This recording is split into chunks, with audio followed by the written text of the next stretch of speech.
Madam Chair, you have a live mic. Thank you. I'd like to call the July 7th Big Cypress Basin Board meeting to order. Ms. Michael Romano will be joining us virtually. Mr. Romano, are you connected, please? Good morning. Yes, I am. Okay, great. Let's stand for the Pledge of Allegiance, and I've asked Ms. McLeod to join the pledge. I pledge allegiance to the flag of the United States of America, to the republic for which it stands, one nation, under God, indivisible, with liberty and justice for all. Good morning, board members. It's nice to see everyone, and it's nice to see everyone in the audience. As we get together today, I'd like to take a moment to acknowledge the heart of the wet season here in Southwest Florida. With summer rains well underway, our region's water management system is in full operation, adapting to the unique challenges this season brings. Behind the scenes, a dedicated team of water managers and field staff are working tirelessly day and night to ensure the system performs as it should, protecting our communities and maintaining balance across the basin. I want to take a moment to reflect on the vital role this infrastructure plays in our everyday lives and the remarkable efforts of those who maintain it. Their work allows us to thrive in this region that we call home, and I would like to thank the entire team for their support for this important and vital mission. For those joining us remotely, thank you for your continued interest and participation. As a reminder, today's proceedings are accessible via Zoom as well as Collier TV and also on the district's website. Couple of housekeeping items. Board members, please make sure your microphone is on when you speak into the mic so that online attendees can hear you. And if you turn your head to talk, like if you're having a conversation with another board member, please take the mic with you so that we can be sure your comments are captured. And please try to get as close to the microphone as possible. To be recognized, please use the buttons on the dais. Mr. Romano, please use the raise the hand feature on Zoom and Troy will call on you. And for those in person, if you would like to comment on any agenda item, please complete a speaker card from the lobby and bring it up to Troy Miller, who's to my right. If you're joining on Zoom, use the raise the hand feature and Troy will call on you. And if you're participating via phone, *9 raises your hand and *6 mutes and unmutes your phone. Brings us to agenda revisions. Lisa Keeler, is there any changes to the agenda? No, Madam Chair, there are not. Okay, with that, we'll go to agenda item abstentions by board members. I'll poll all the members for abstentions or disclosures on the agenda. Vice Chair Waters? None for me, ma'am. Mr. Hill? None. Ms. McLeod? None. Ms. Smith? None. Mr. Romano? None for me. Okay, and I do not have any. Okay. Next is the approval of the minutes for the April 25th meeting. Are there any corrections or additions to the minutes? Not seeing any, I'll take a motion and a second to approve the April 25th meeting minutes. So moved. Second. Okay, motion by Mr. Hill, second by Ms. Smith. Vice Chair Waters? Yes. Mr. Hill? Yes. Ms. McLeod? Ms. Smith? Yes. Mr. Romano? Yes. And I vote yes. That passes unanimously. That brings us to the Basin Administrator's report. Lisa Keeler. Thank you, Madam Chair. Good morning, everybody. So talking about wet season and everything that's going on, I thought today might be a good time to talk about our capital projects that we've been working on as we are entering our final quarter of this fiscal year. So I want to highlight our major projects we have going on. I put stars on the map so that everybody could see and get a sense of where these projects are located for what we're working on this year. So the first star that flew in is at I-75-1 weir at Golden Gate and I-75. That weir is coming out. We just opened bids a week ago, I think. So that should be being removed in the next few months. So we're very excited about that. That structure had gotten to the end of its life cycle, and so we're able to remove that. The next one is I-75-2, and that currently sits behind the hospital at Pine Ridge and I-75. And because we're removing I-75-1, we're able to slide that weir a little further south. So instead of being on the north side of Pine Ridge, it's going to come to the south. Design has been completed on that project, and we will be putting that out for bid this fall and are anticipated to start construction in early 26. The third star straight north of that on I-75 is the new Stilling Well. That is part of our improved communication system, and that should be start construction soon, and that will be online for next wet season. So also very excited about that one. Excuse me, the top star is Lake Trafford. It's not on Lake Trafford because that was off my map, but that is our tower at Lake Trafford. As you know, it's one of our favorite projects. I talk about it all the time, but it is under construction, doing very well, and again, will be online for next wet season. The last two stars are the rebuild of outfall structures that were currently Collier counties that we're going to take over for them. One is at Gordon River and the other is at Palm River. Those are under design and modeling now. And so they're on schedule and moving the way that they should. So we have a lot of capital projects that are going on and are continuing. So a lot of great things are going to continue happening into 26.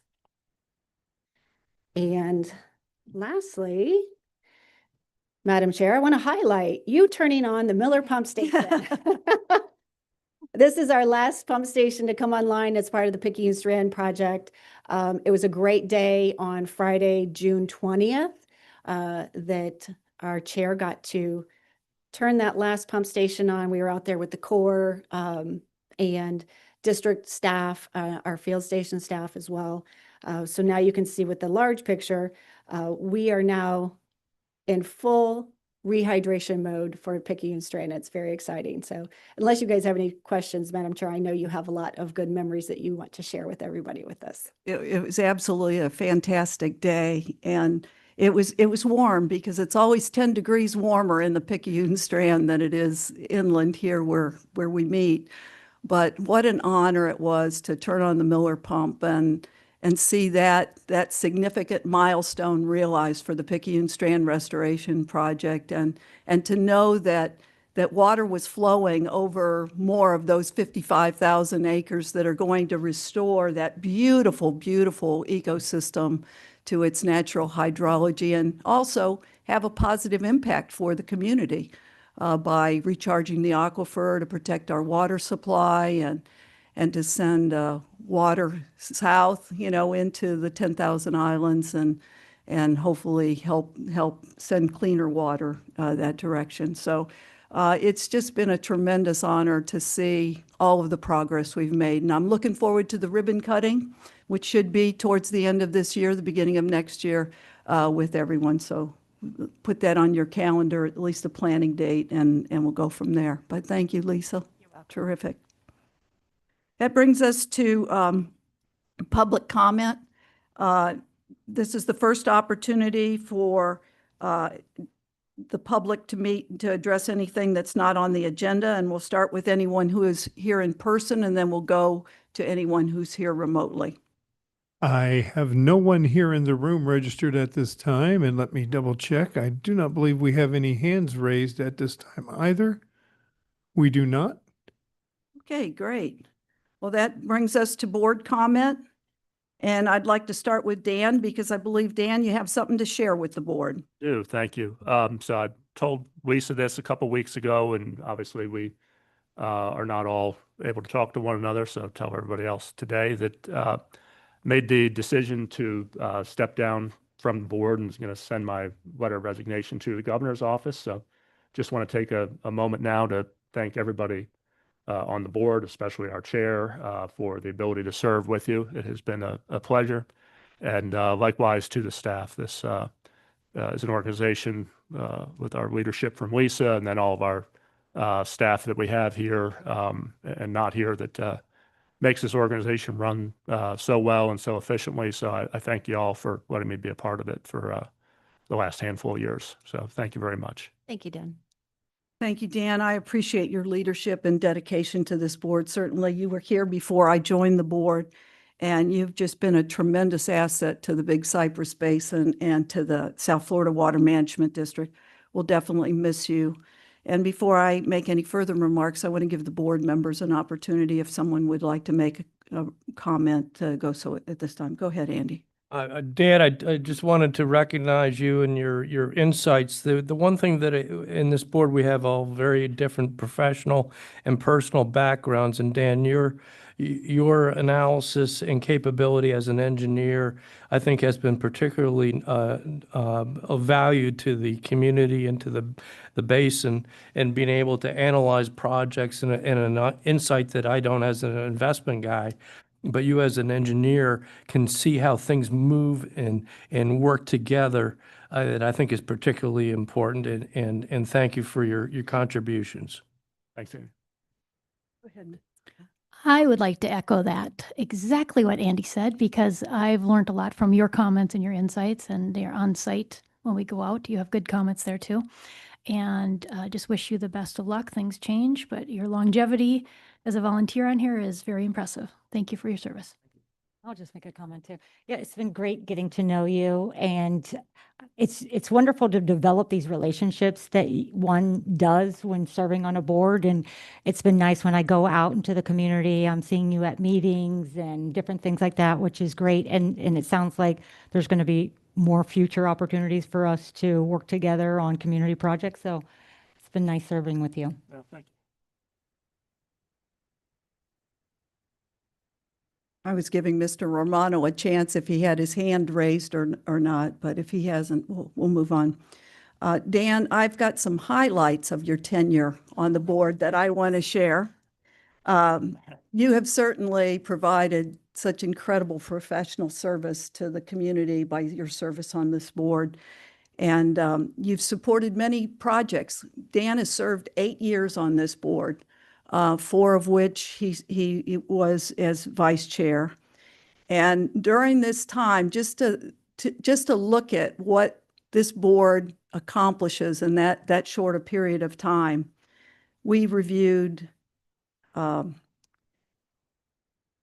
budgets, and that we know takes a lot of effort and a lot of work. And also improvements in flood control really advanced in those 8 years, where we increased our automation of our structures from 20% to 70% during that time, 23 modeling studies, and we reduced the use of chemicals to eradicate the vegetation in our canals, and through our budgets, purchased some equipment to do it manually instead. So that's a great accomplishment. And there were 4 groundbreakings and 4 ribbon cuttings, which we know that attests to the great work that the entire team does, and our capital projects and how we spend the taxpayers' dollars. So that's a great accomplishment. But the one thing that stood out to me, Dan, when I was looking at your history with the board, was that I was told that during the time you were with us, that our community has withstood 19 storms. And beginning with Tropical Storm Emily in July 2017, right after you were appointed, and then through Hurricane Milton last October. And I'd like to point out that this is more storms than any other board member in the history of their service with the Big Cypress Basin. Prior to you joining the board, in the entire decade before you joined the board, there were only 6 total storms. So if nothing else, we'll miss you, but the weather's going to get better. I have a Send that to the home insurance companies and drop their rates as soon as my letter gets to the governor. Yeah. So with our warm wishes and congratulations, I want to thank you for your service to the board. And I'd like to ask, Dan, we have something for you from the entire Basin team that we'd like to present to you. And I'd like to ask the board members to join me in front of the dais, and let's take a picture and do a presentation.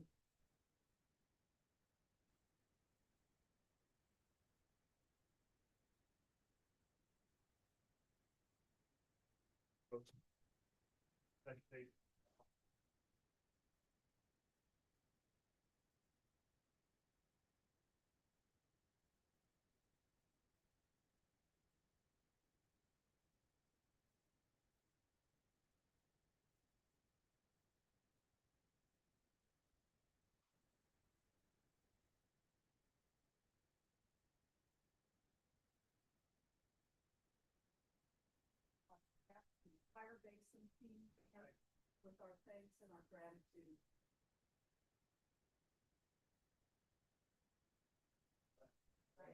Thank you very much.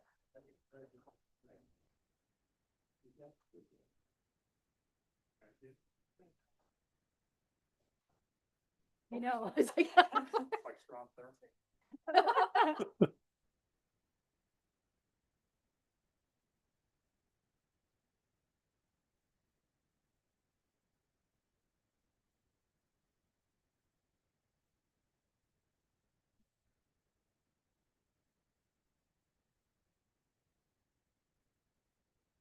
Okay, that brings us to our first presentation on the agenda. And Troy, if you could get our monitors working. I noticed that they're not on here. So if you could help us out. The only one's working is Dan's. Thank you.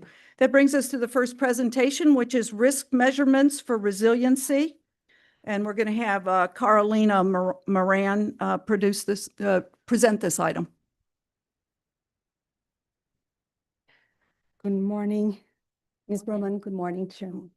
Good morning, all governing board members. Thank you for the opportunity to be here and talk about our work on risk measurement. We're going to go through some extensive data analysis. Please stop me if you have any question or want to make any comment throughout the presentation. I have no issue with that, please.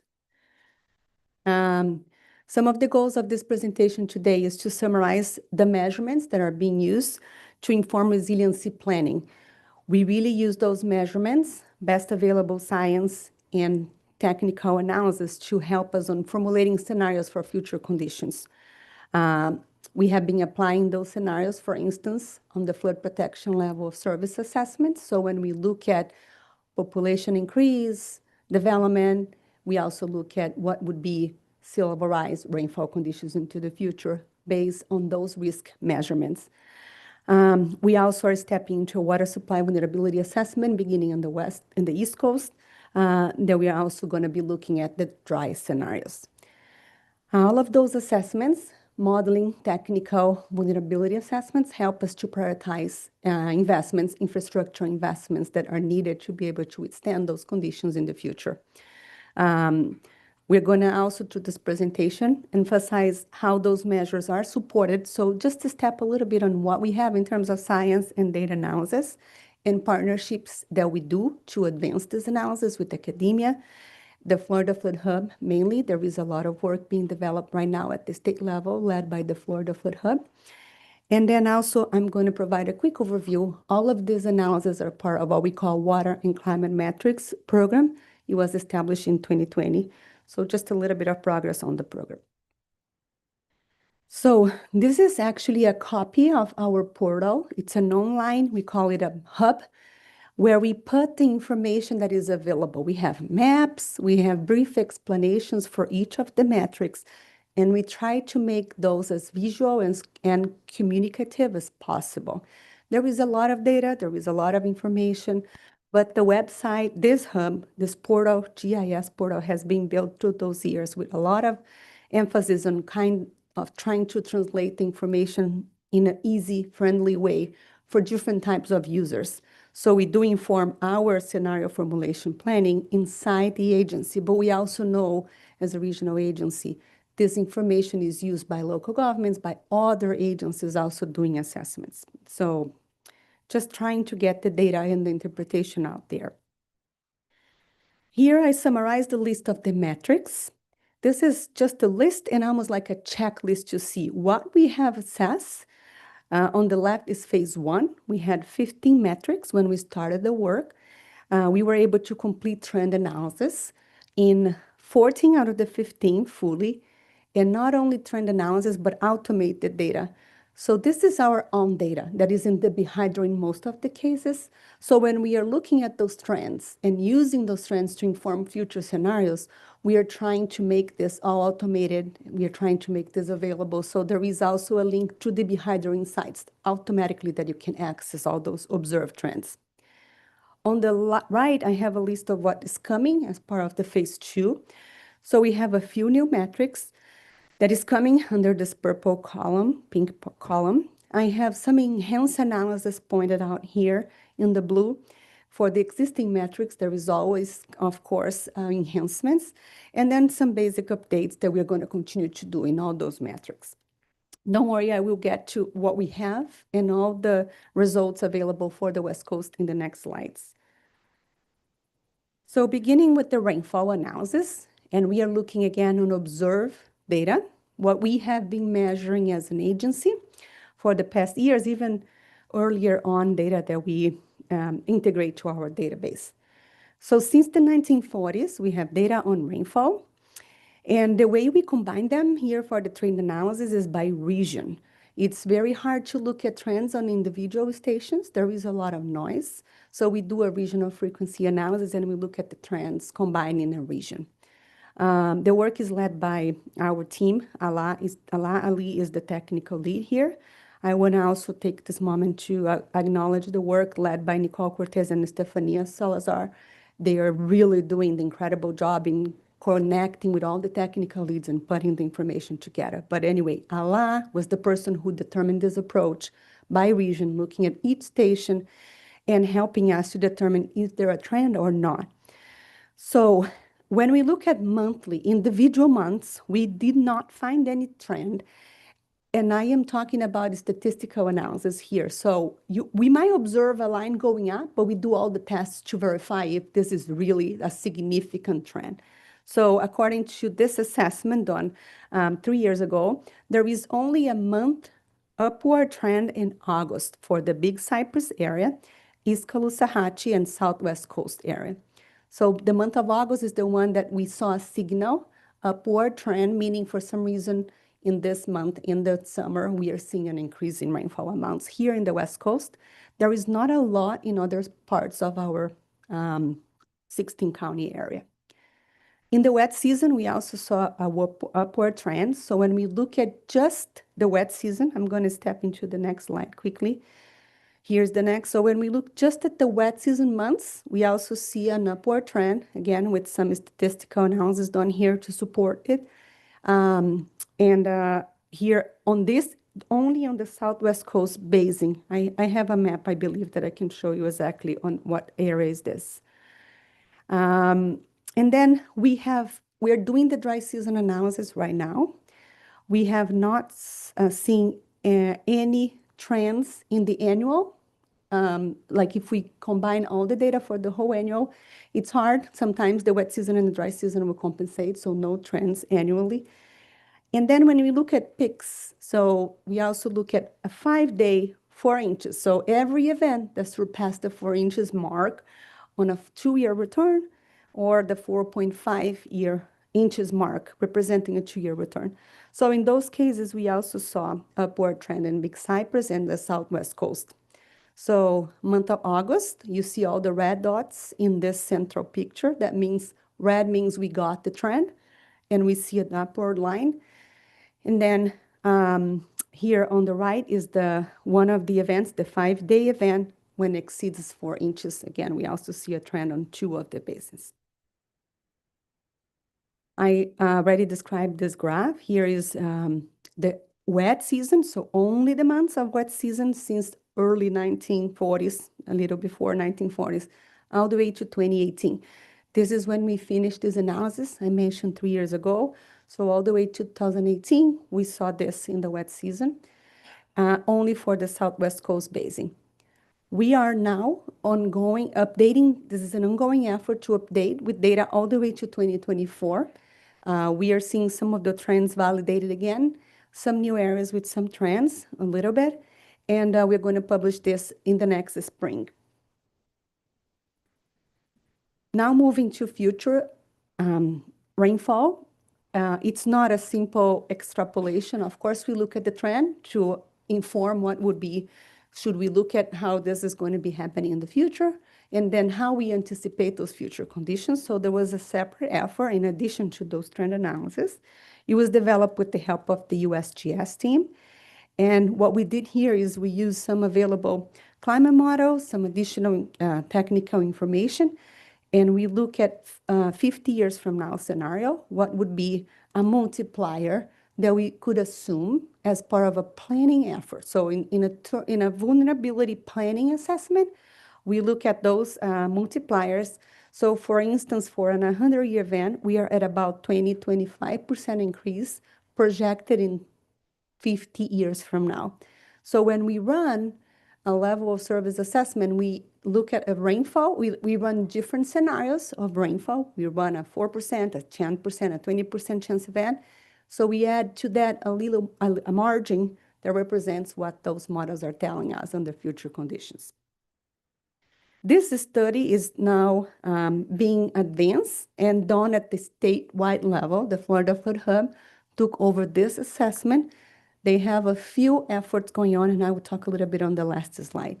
This was also done 3 years ago already, and those are the multipliers we have been using for different events in different areas since then. Stepping into drought, we have started this drought analysis as part of phase 2. It's a new analysis. We do not have any results yet. This is under development. I discussed with Lisa coming back when we have results available to share with you. The way we are doing that, we are combining rainfall with evapotranspiration, and we are looking at periods of time. So instead of just individual months, we are looking at anomalies between the difference of rainfall and ET, and looking at this on an average, combining a few months together. This is the way that we capture the signal. That's the best way to do the analysis according to the technical leads that are also developing this study.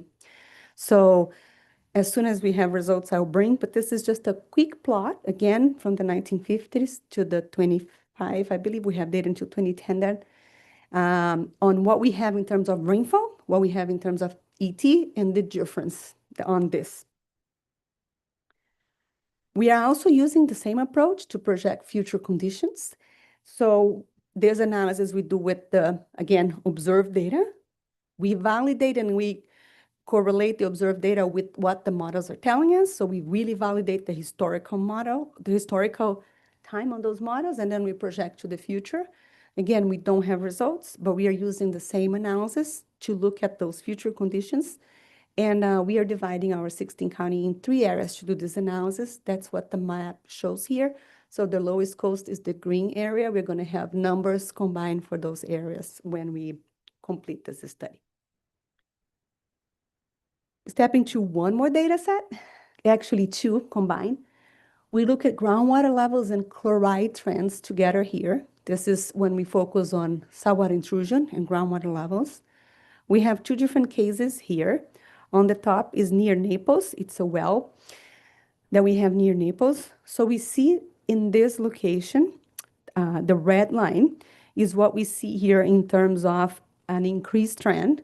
The way we measure the trend here, there is a value that is plotted on the chart. So if it's less than 0.001 is when we have a trend, according to statistical analysis. So we see here that for the chloride, we do have a trend. So it's the green dots and the red line in this top chart. So we are seeing an increase in chloride concentrations in this area. What we do those initial analysis, but we do not necessarily determine all the influencing factors. We can assume a portion of that is due to sea level rise. We also assume this is related to some of the recent droughts that occur near this area that might have contributed to less recharge near this aquifer. So again, not full assumptions, but we are seeing an increase of chloride concentrations. In terms of groundwater levels, we do not have a statistical trend here in the top chart. It's the black line and the blue dots. In the bottom, a different picture. Again, it's what happens when we have such a diverse and complex system, right? Many factors that influence those trends. But in the bottom, what we see here is a decrease in chloride levels. So the green and yellow dots here are chloride again. Anytime we see a green is because we are on a good level. When we have yellow dots or red, we don't see any red here, is because the concentrations are above what we would like them to be and what's reasonable for the environment and for water supply treatment plants. So what we see is a good story here. The chloride concentration is decreasing. We are back to the normal levels in this area. This is Cedar Hammock wellfield. And seeking for some explanations, again, we do not have completed this full analysis, but there are some new lakes, part of new developments in the area that might be facilitating some of the recharge in these areas, and that might be a result of this increase in the chloride levels in this area. We do have a groundwater trend as well, which again reinforced this statement. So the black line and the blue dots here point to an upward trend on the groundwater. So we definitely have somehow increased recharge near the Cedar Hammock area that might be helping on the chloride levels. All of this is also translated through saltwater intrusion maps. I know Pete Kawakowski, he's our technical lead on that, had presented to you 1 or 2 meetings ago. So I'm not going to step too deep on this, but we also look at the same type of data in a map, and we are looking at how this saltwater interface might be moving inland or staying or moving to the shore according to the practices that are happening in the region here.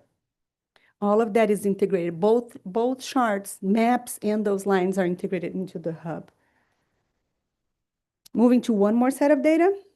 Now we are talking about tidal elevations. This is where we capture signals as expected. We have solid trends here, upward trends in the levels. I have 4 locations here. The first one is Coco 1. The second is Whakaunio 1. So those near those coastal structures, and we see a clear signal there in terms of sea level rise and increasing tidal elevations in those locations. One thing to point here, also part of our analysis, when we look at the acceleration rate for the entire period of record, combining all 30 plus stations that we have in the South Florida region, we are at around 4.2, 4.5. I might be misreading the chart here, but yeah, at 4.5 level, meaning it's increasing 4.5 millimeters per year if we take the average of the entire period of record. If we look at just the last 20 years, the average jumps to about 8.5. Again, it varies by stations, but we do see an acceleration on the last 20 years, and that's what we have been reporting in many other instances. Here's data on the 2 additional stations here in the West Coast. I have Henderson Creek 1 and Golden Gate 1, GG1. Again, all of this data is available in the DB Hydros inside. I have a link here if anybody wants to take a look. The full data can be downloaded, and it's automated at real time. Again, moving from observations to predictions, we have a tool that was developed in partnership with the University of Miami. It's a very useful tool and very informative tool. It's the 3rd year that we step into the high tide season using data from this model. So this is not a long-term projection. We are not talking about 50 years from now like we did on some of the previous analysis, but we are looking at the next 10 days during the king tide season. This is used by local governments to understand if there is any factor that might attenuate or exacerbate the king tide occurrence that week. So it's a model that captures the traditional NOAA projection for the king tide events, the high tide events. So the king tide season starts in August, usually. So usually NOAA will publish those king tide days. We will all operate the system accordingly. So what we do here is we look at ocean currents, wind activity, any other factor that can influence that king tide occurrence to be plus or less what was predicted. And locally, because those predictions are usually large-scale predictions, so we want to look at local factors that might influence this. So we publish this bulletin every Monday during the king tide season, starting in August. And then what the model does is predict the next 10 days, and we have their lines pointing to conditions that might be a critical condition, so we can inform our operations, local operations, and local communities. So we're not yet in the king tide, high tide season. I plotted here just an image of what we have predicted until July 12 here. Below the minor flooding threshold, as expected in this area here. This is the Naples Bay. We have 2 stations that we are monitoring on the West Coast. So we have Naples Bay and Fort Myers. Those are NOAA stations. So this is the chart of what is anticipated for until July 12 for the Naples Bay area. And then here on the bottom is the North Fort Myers station. Same predictions. Here what we have, so going back to the lines, the red line is what is the traditional NOAA prediction. Adding the last sea level rise signal, we have the orange line, and then the blue CN line is what the models are telling. It's a combination of American and European models in this line and the range of uncertainty. But we are anticipating in this case touching the minor threshold line, flooding threshold line established by NOAA near the July 11-12 date. So again, just those models giving us some information that is useful for planning and for operation. One more set of data. We are now talking about flooding events. So much more complex data set. We have not yet built a system and enough data to be able to assess trends. There are many factors in this case that will cause an event, of a flooding event. There is antecedent conditions, there is operations, there is a lot of signals that would make a trend analysis complex when we look at flood events. But what we are doing here is first building a database. We did not have a database in the agency. We worked 2 years ago on building this repository. We look at every available report, online, internal reports. We added those points and information to a map. We also start to delineate some of the areas that we saw more like repetitive events. We're calling those flood-prone areas. You see shaded in the map here, some of those areas that we have events. We have database organized as pointed here. For instance, in this case, I'm plotting here 2020 Tropical Storm Eta, 2022 Ian, 2024 rainfall that occurred, a 2024 June event. We had also Tropical Storm Debbie, Helene, and then Milton.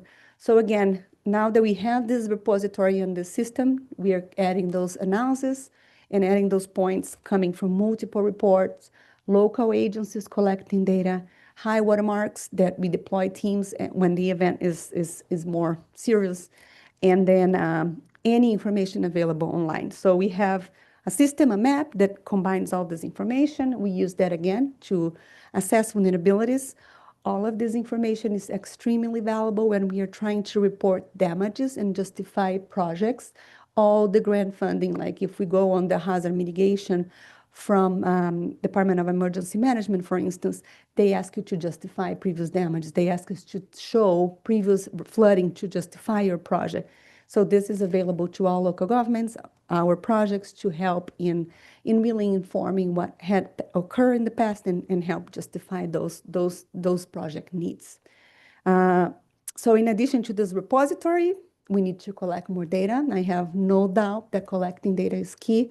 We have to continue to work hard on collecting and storing this data so we can continue to make those analyses and make those analyses more robust. So we have here a tool, the second link here, that is a crowdsourcing tool, a very simple tool. If you have your phone on and you have a photo of an event, send the photo, all the processes in GIS will do all the additional analysis behind. We link to any existing tool from local government, so we don't have to recreate when available, if the government is willing to share with us. And there is a lot of other tools online from multiple agencies as well that we link through our portal here.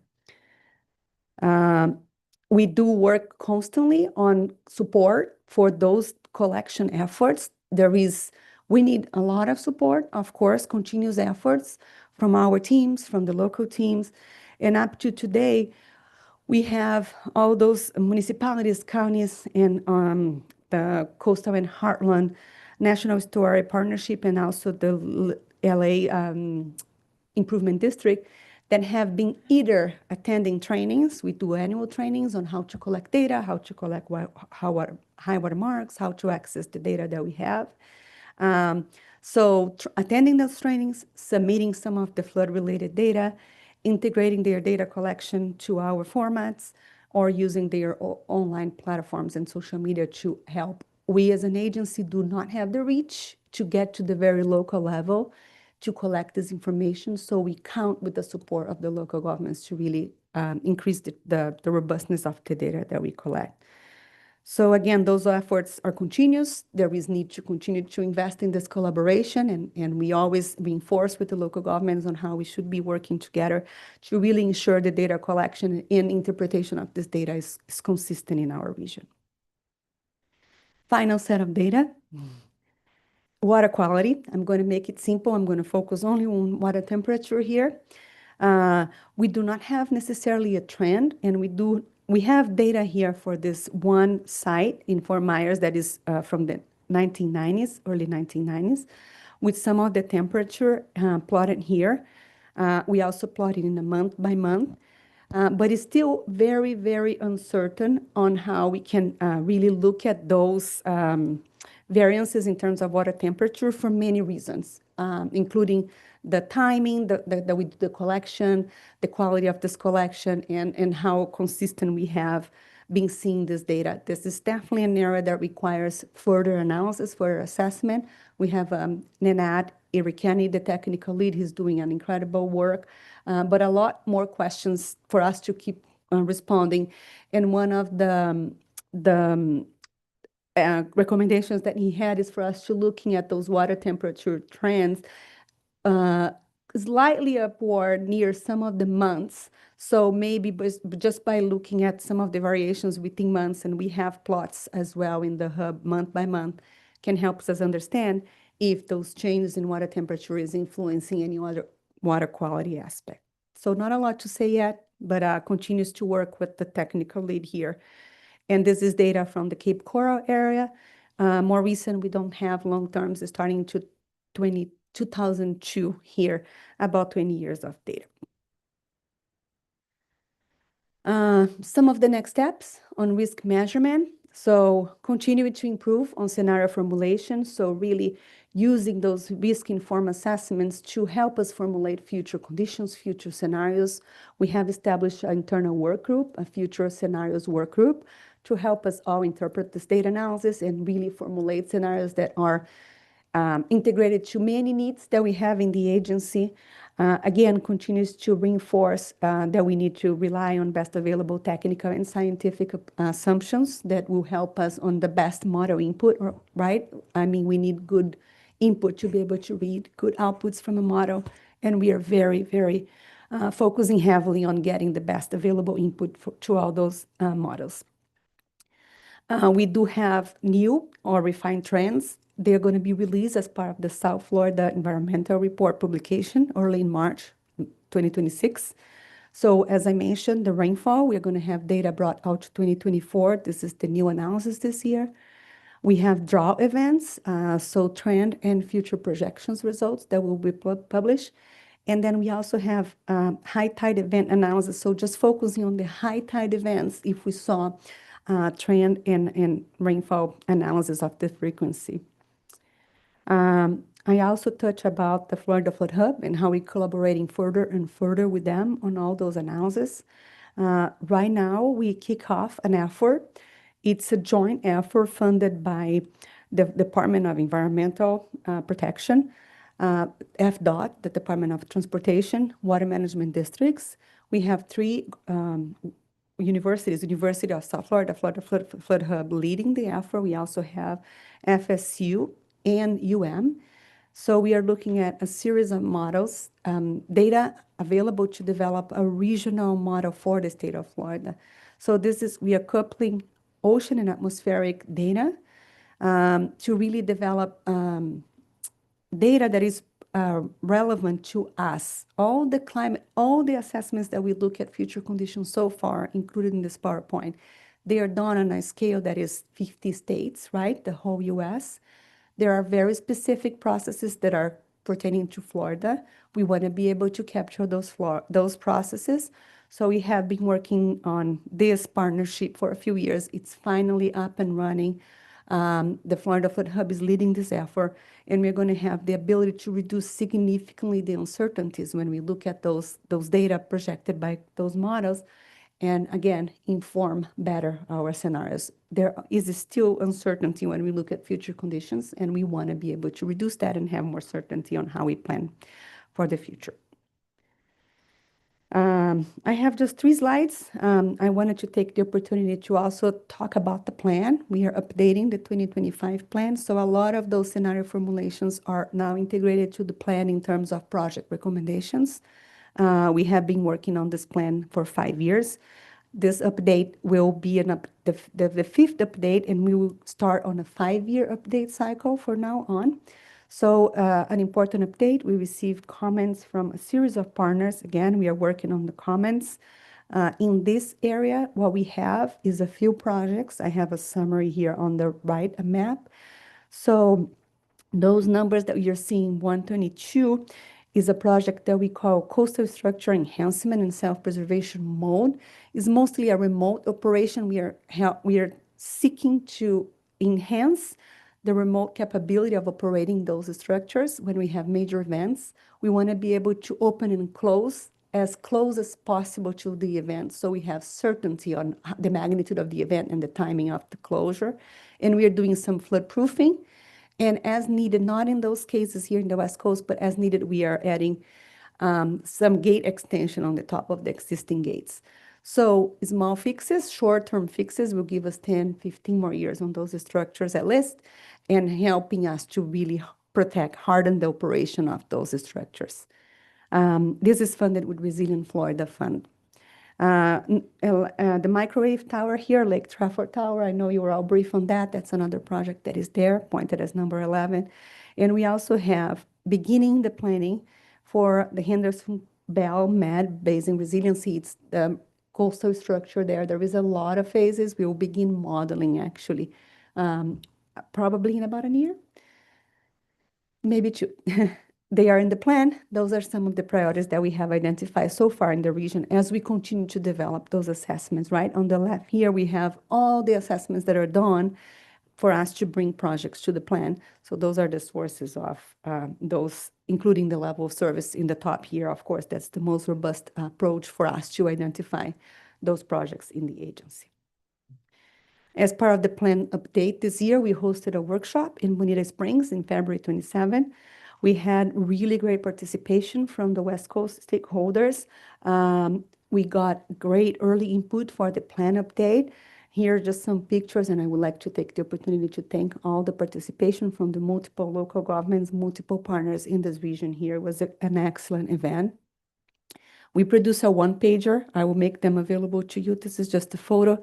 The link to the PDF is also here, just highlighting some of the major discussions, some of the major outputs from those early planning workshops that were hosted. We had 4 total in our region.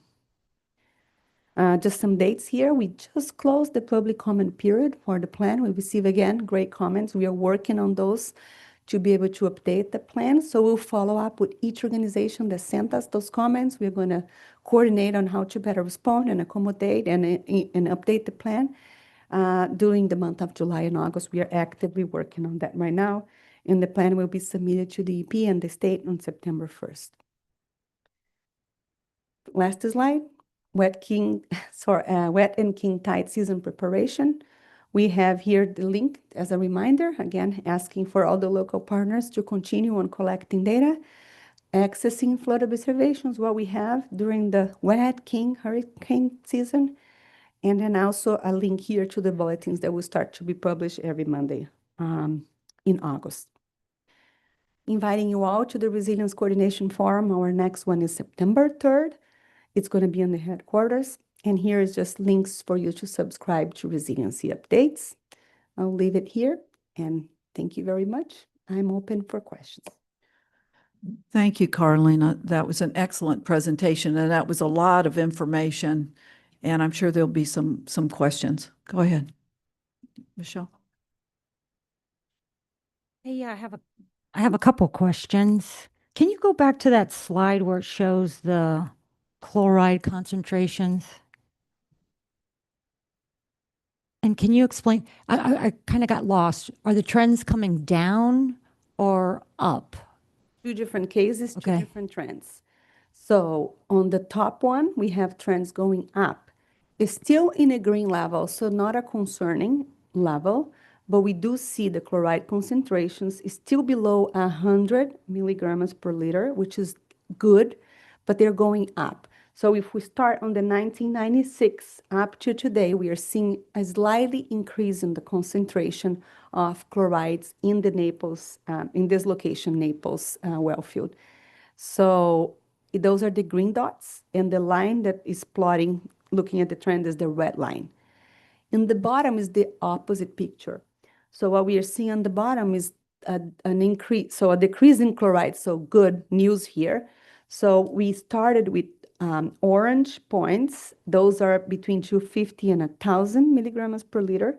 As you can see, we went down to the between 100 and 250. Those are the yellow dots. And more recently, since 2018, maybe 2019, the level has dropped to less than 100. So that's according to what we have been investigating. Those are a result of possible increase in recharge nearby this area. So helping us on kind of maintaining the chloride levels in a ideal range. And you had mentioned some of the causes or suspected causes. Yeah. Can you reiterate what you're suspecting is the cause for the increase in the chloride? So on the upper one, what we are seeing is one, closer to the ocean, so a little bit more signal from the sea level rise. I mean, you have higher concentrations of chloride in the ocean water with the pressure from the ocean increasing. You might be seeing some of that signal coming inland in this location. We also look at some of the recent drought events that occur in the recent years that might have contributed to reduce the recharge nearby this area. So it's a combination of factors. We cannot isolate them yet. So possibly this dry, not enough rainfall, not enough recharge, combined with this pressure coming from higher ocean levels. And did you mention something about new developments around there? On the Can you bottom explain that? one is what we noticed. I got some early input saying that there might be additional lakes that are from new developments that are facilitating some of the recharge, accelerating and maintaining some of the recharge levels. So this could be an explanation for what we are seeing in terms of improving the chloride concentration in the Cedar Hammock area. That's good news. Yeah. That developments are kind of helping with the Yes. water quality conditions. Yes. If you do, we need the freshwater head, right? So if you can maintain freshwater head inland, you are definitely reducing those chloride levels. Okay, and then I had another question with regards to the king tides. What is the season? You said it starts in August, and how long is it for? And can you tell me what causes this king tide season? So it's what causes the king tide is because in a very simple terms, the moon is closer to the earth during this season, and there is more push from the lunar cycle. It happens between August and November. So what we see is above, you have an average annual, and you see those months are higher than the average annual. So there is the normal fluctuation throughout the year, but in those months, the fluctuation is a little bit more steep. So we monitor this closely. The NOAA starts the year publishing the dates exactly where we're going to see those tides higher. And then we run this local regional model to help us understand any more localized factors that would influence. So causing the king tide event on that specific week to be higher or lower. Mm-hmm. And then we have all this data that we're collecting, but am I understanding this right? We don't really understand the trends. The trends are not revealing themselves as we probably would have wanted through all of this data. So two things. One, we used what we are observing to inform resiliency planning. So even though we don't have the full picture in terms of understanding what's happening, the trends are showing us some direction, and we use that in terms of scenario formulation. That's all scenario assumptions have uncertainties. When we think about population increase, you have a ton of uncertainty. So when we're looking at that, we still have uncertainty, but we focus on future, we look at ranges, and we still do robust planning because we want to be able to anticipate those conditions in the future. What we don't have, and this is because it's complex, right? And we don't want to make assumptions without having the science and the technical analysis to back us up. So in order for us to really identify influencing factors to each of those trends, it requires way more data analysis. It requires correlation between a series of data. So we do not have this kind of resource yet. We have not invested enough time to really do this deeper data analysis that could help us explain. And again, this is a matter of way more research and having robust data sets. So the first step, looking at those trends and looking at where we completed. As part of future efforts, we can start correlating those trends and helping to understand what are the influencing factors. And then the last question related to that is how many more years of data do you feel should be collected before we start seeing real trends? It's a case by case. So on the tidal analysis, we have enough data. We have trends. We have an acceleration in the last 20 years. Maybe we'll continue to monitor. Maybe this acceleration will go down. Some attribute that to the Gulf current as well. Again, more research and more data to be able to make this assumption. But there is some initial research done by universities that point to the fact that the Gulf current speed has somehow influenced this acceleration. So, and it can decrease or increase, so there will be an impact on this rate. But we do have enough data in terms of this tidal elevations from now, and we can anticipate. I would say the best data set that we have today and the more research done by many organizations is definitely on the tidal elevation side. We are stepping into rainfall. We have certainly need to look at more data. I don't know how many more years we need. I know we have better stations. We are continuing to do the monitoring that we have been doing. We have to continue to do this monitoring. Let's see what will come now that we're going to add 6 more years of data. So I think we have robust data for rainfall as well, and we have to continue to invest on that. For flooding events, for instance, is more complex. We certainly need a few more years to be able to make some assumptions. And again, there is very many influencing factors that is really hard to capture a trend on the flood side, flood event side. Thank you. Great presentation. Thank you. Ms. Smith? Thank you. Great presentation. I've got just a few questions. I'm going to skip the duplications of what Michelle said, but when you go to the hub, your GIS portal, that is open to the public, not just government officials? Yeah, this is open to the public. It has the basic information and some basic maps. Yes. Okay, same with the flood resources in the app. So the flood resources is not fully open to the public. So some basic information is, some more specific and local information, you need a government account to access. So some of the layers that are open to the public are open. The data that is protected and have some levels of, security, you need a government account to access. Okay. And then you said you do annual training, et cetera, and that's to the government sources. But I Yes. saw the headline where it said Cape Coral residents help city with flood planning, I think.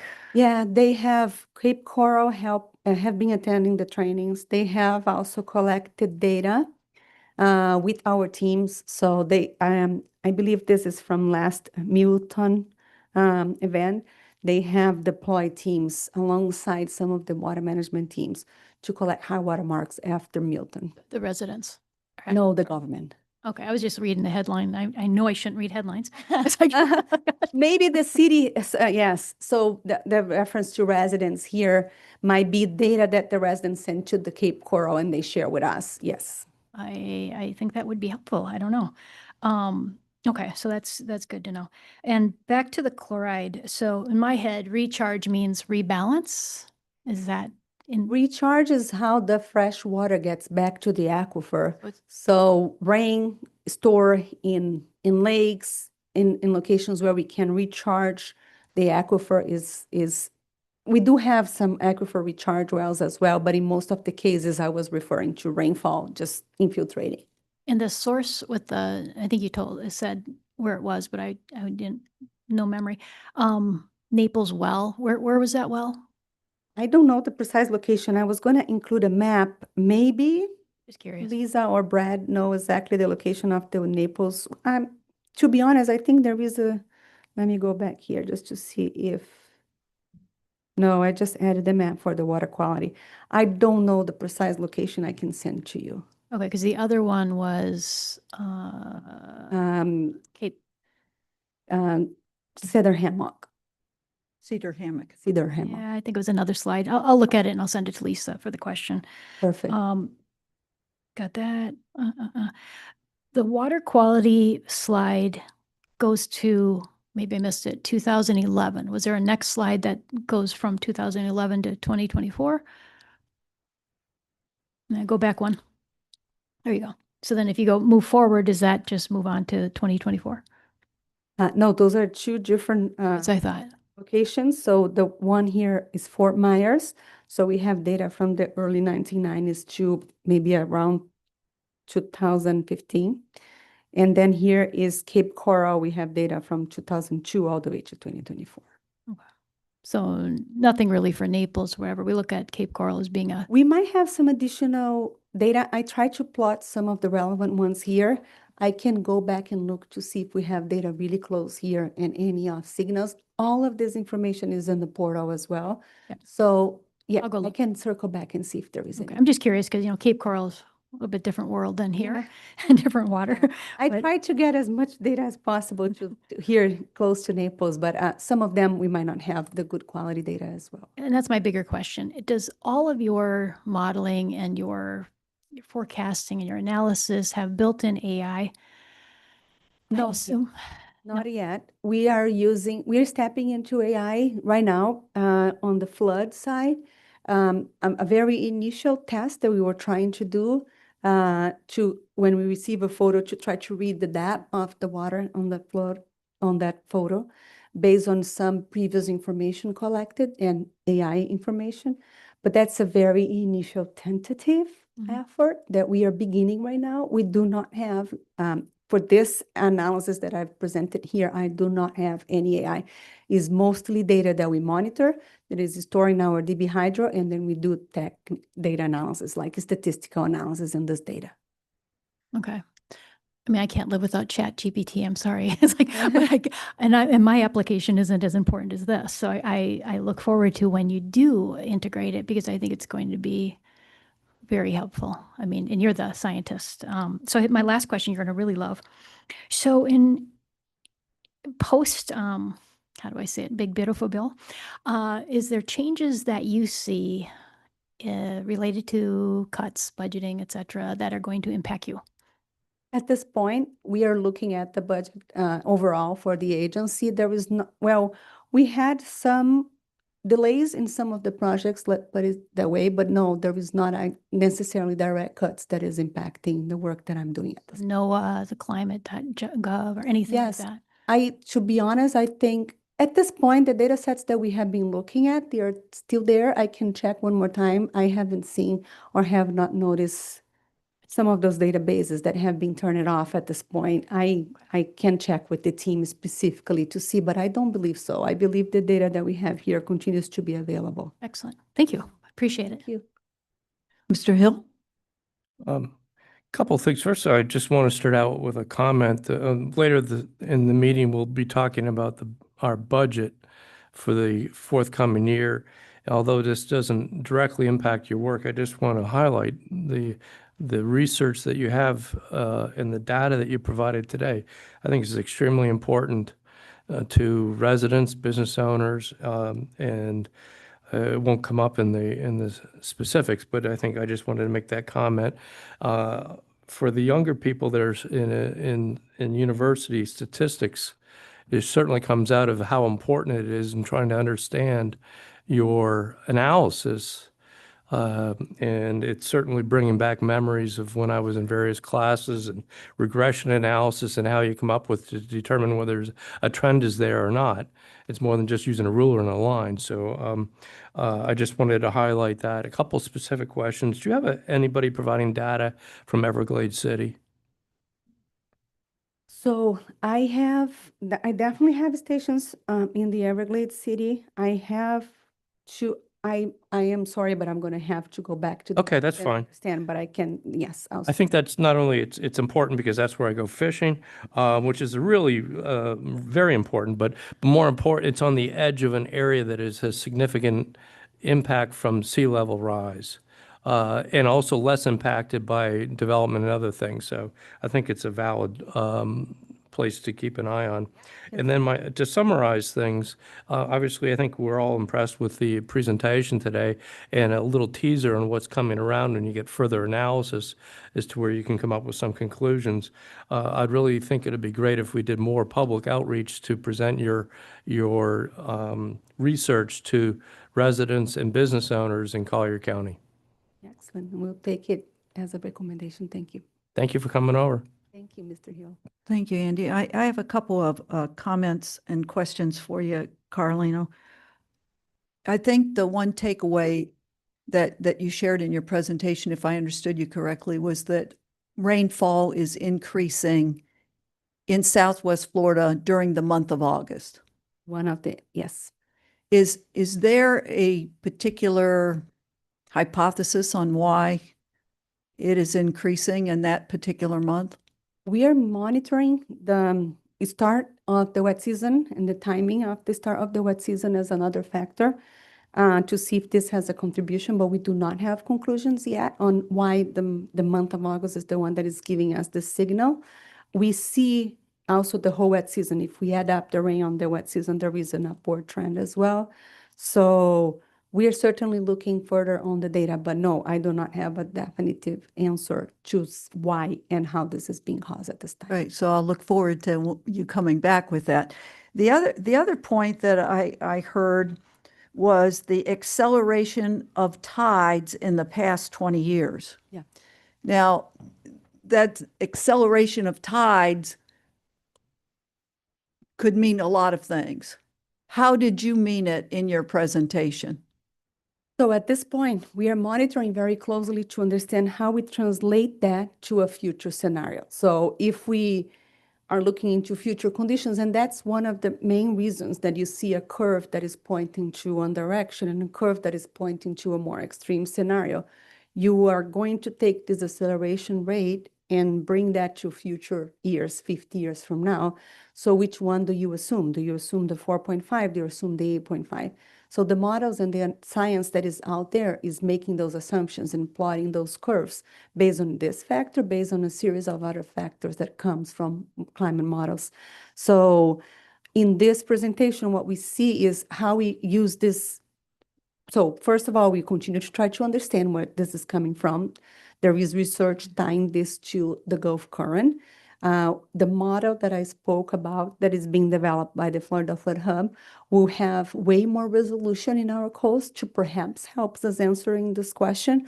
We will be able to have a very specific ocean model and between 10 and 25 kilometer resolution that will capture better this signal of that and helps us interpret this. So, but again, it's just a matter of how you make this assumption and how you bring it 50 years from now.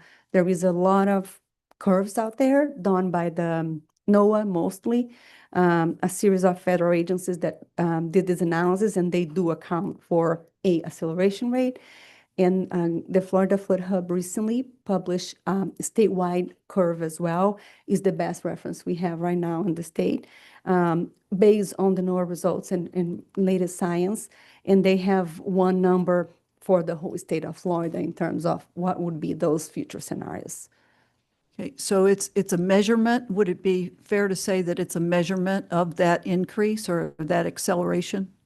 Yes, it's a measurement of that increase. What's the rate that we have every year, and if it's going to maintain or maybe reduce in future years. Okay. And is that separate from king tides, or are king tides a reflection of that acceleration? It's separate. So we had king tides. Again, the tidal fluctuation is a normal process, and the distance to the moon have happened for all those years. So this period of time from August to November has always been the period of time we see the signal from all the time series that we have. So of course, what's causing is when you start with a higher sea level, the king tide event, the higher tide event can be more aggravated. And that's why we are monitoring closely, because you are seeing an increase in the number of days that perhaps you surpass a threshold. So this is one factor. And then, as I said, we try to understand local conditions that might cause this. I mean, it's a tidal signal, but there is also wind and other factors, ocean currents, that can exacerbate or not that specific event every week. You mentioned in your presentation a future scenarios working group. Yes. Does that working group exist? It's internal to the agency. We started 3-4 months ago. It's part of the phase 2. So we have representatives from some of the internal groups, and we meet every 2-3 weeks, and we review data that is available for us. We started with the draw analysis because that's what we have not yet formulated a scenario. There is a lot of data coming for us to interpret together. So we are right now wrapping up this first agenda item, looking at what we receive, what data was available, and how we are going to be agreeing as part of multiple teams and what are those scenarios and what we saw in terms of drought trends. We're going to be reviewing some of the rainfall recent analysis as well. We are having also an update every month from the work being done by the Florida Flood Hub. So really trying to get all the internal teams in the agency well informed about what's happening out from the agency as well. Good. That's interesting.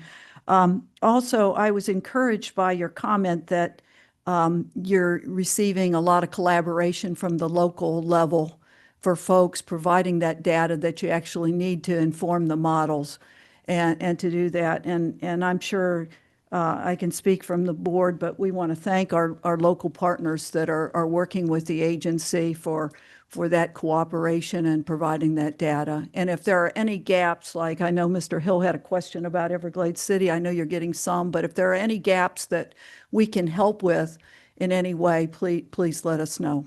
There is definitely, data is always available, so the more we collect, the better, and we appreciate the support and really need to continue to coordinate with the local governments. Great. Ms. McLeod? Just to get clarification, you had mentioned about this tidal elevation over the last 20 years. What has been the elevation in the? So what we see in average, and I'm talking east and west, it's between 6 and 8 inches that the increase in the last 50 years. So we use that as part of our scenario. When we are looking at those risks, we know today in average between 6 and 8 inches already occur. So the ocean is already higher today between 6 and 8 inches. So what is the difference between tidal elevation and sea level rise?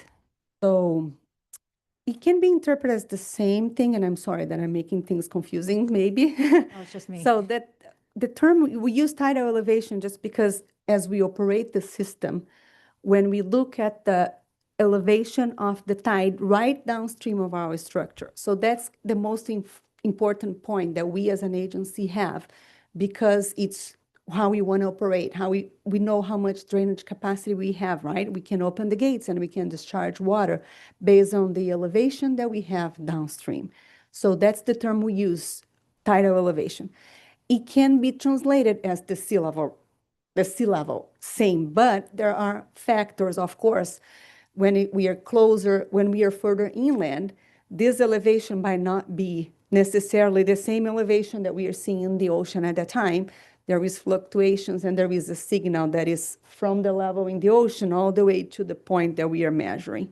So it's basically the same. It's an ocean-driven elevation, but you have some, do you know what I mean? Like it can be slightly different when we move inland because of other factors that might influence this elevation. Okay, so you're saying that over the last 20 years, there's been a tidal elevation between 6 to 8 inches, but everybody always talks about sea level rise.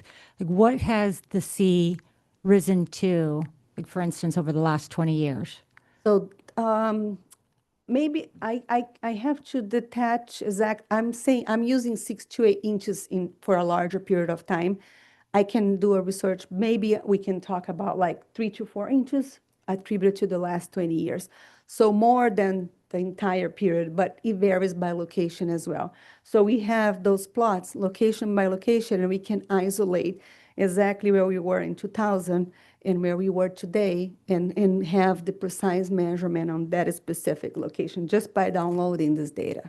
I would love to get that information, especially in the Naples area. What has the sea level risen to in the Naples area? Perfect. Okay, great. Thank you. Yes, I'll give that to you. Mr. Hill? Just briefly, some of my fellow board members don't fish so often, and you're missing out on an educational opportunity. On my phone, I have an app that predicts tides that I'll be happy to show you when we have a break of the king tides on the new and full moons. It's really kind of neat just to see scrolling through of the increases that are pretty remarkable. Thank you. It's during the full and the new moon where we see the biggest. So during the months of August to November, during full and new moon, usually the full has even a bigger pressure. That's a word to use. Okay. Troy, are there any public speakers for I have one registered speaker here in the room, Brad Cornell.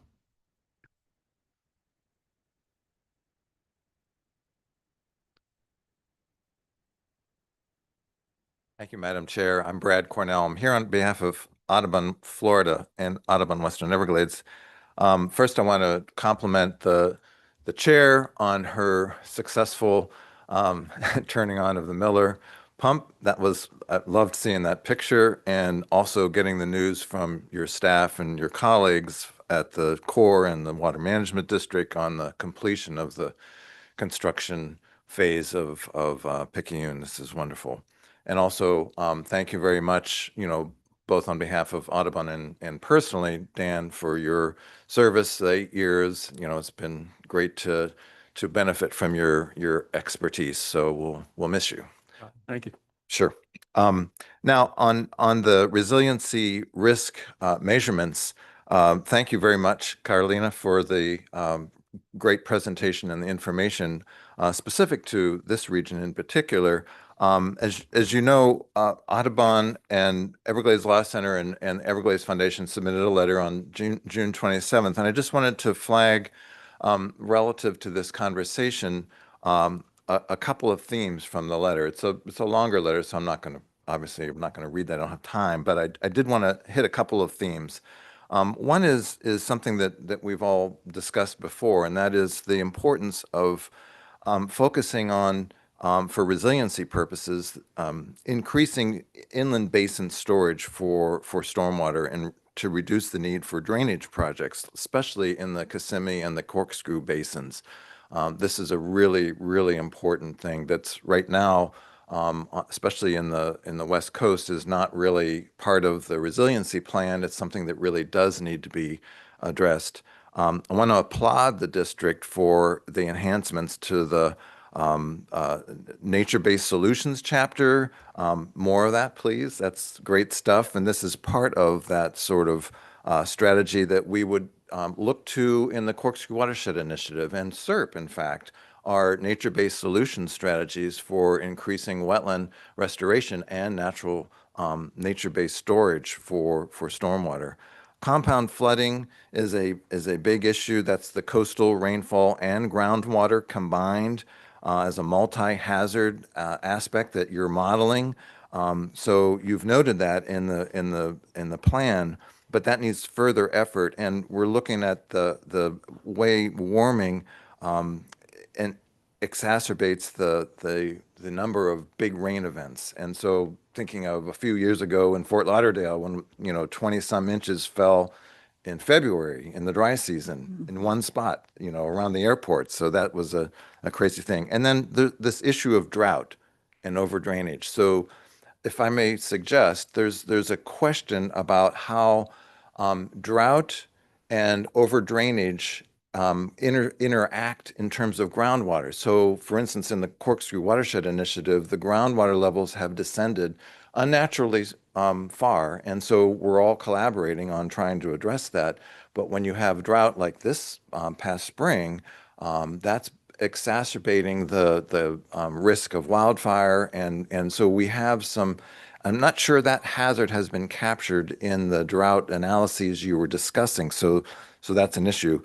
Just to finish, I'm sorry, I'm going a little bit over. Just to finish, the urban stormwater management is absolutely essential in terms of both new and retrofitted systems. And I think we're all sort of looking at our urban areas and seeing those risks. And I want to flag that on slide 11, you're showing a significant change from 2019 to currently in the saltwater interface that goes out towards past 951. Big change. And so that's in the watershed for Rookery Bay.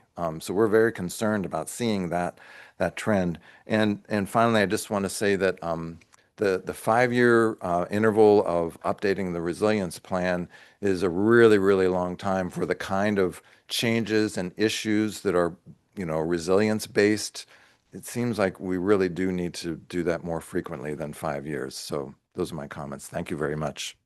That is the only public speaker we have for this item. You're welcome.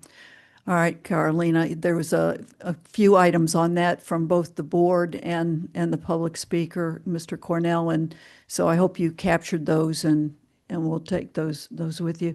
How was the 5-year update time frame determined? Was that just based upon resources and time it takes? Yeah, a little bit on resources and time to take to update that. Also because we have, right now, we have completed the level of service assessments from the flood perspective, flood vulnerability perspective in most of our urban areas. There is a few more that will be completed, and we will continue to add projects that are coming from those assessments. We will establish a process to be able to at least update the list of projects that we have on the plan every year, and also the status of those projects.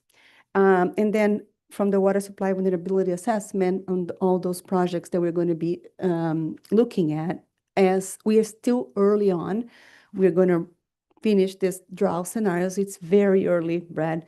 So as we step into this drought analysis, we are still focusing, beginning on the meteorological aspect, rainfall NET. We're going to begin running those groundwater models that will point us to a direction on where we have vulnerability, if we have vulnerability. And then based on that, we will begin thinking of additional storage, other strategies that we might integrate to this as part of focusing on potential reduction in those vulnerabilities that we can identify.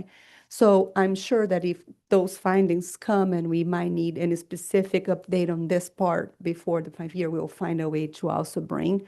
And yes, I can revisit if we need through those years, if we find that we are in a place that perhaps an earlier update is needed. I can work internally with the leadership. Okay.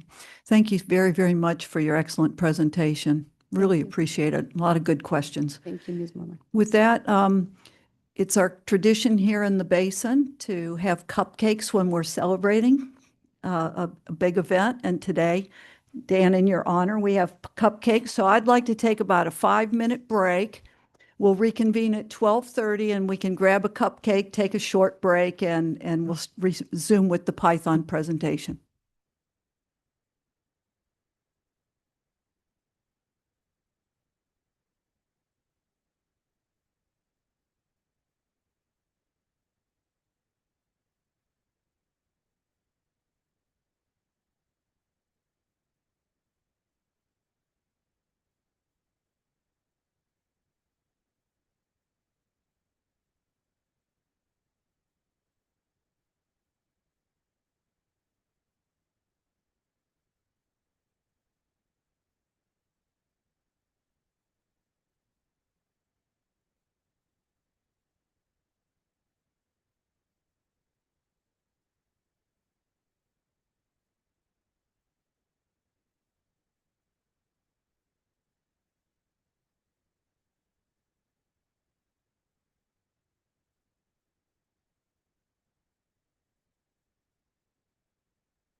Madam Chair, you have a live mic.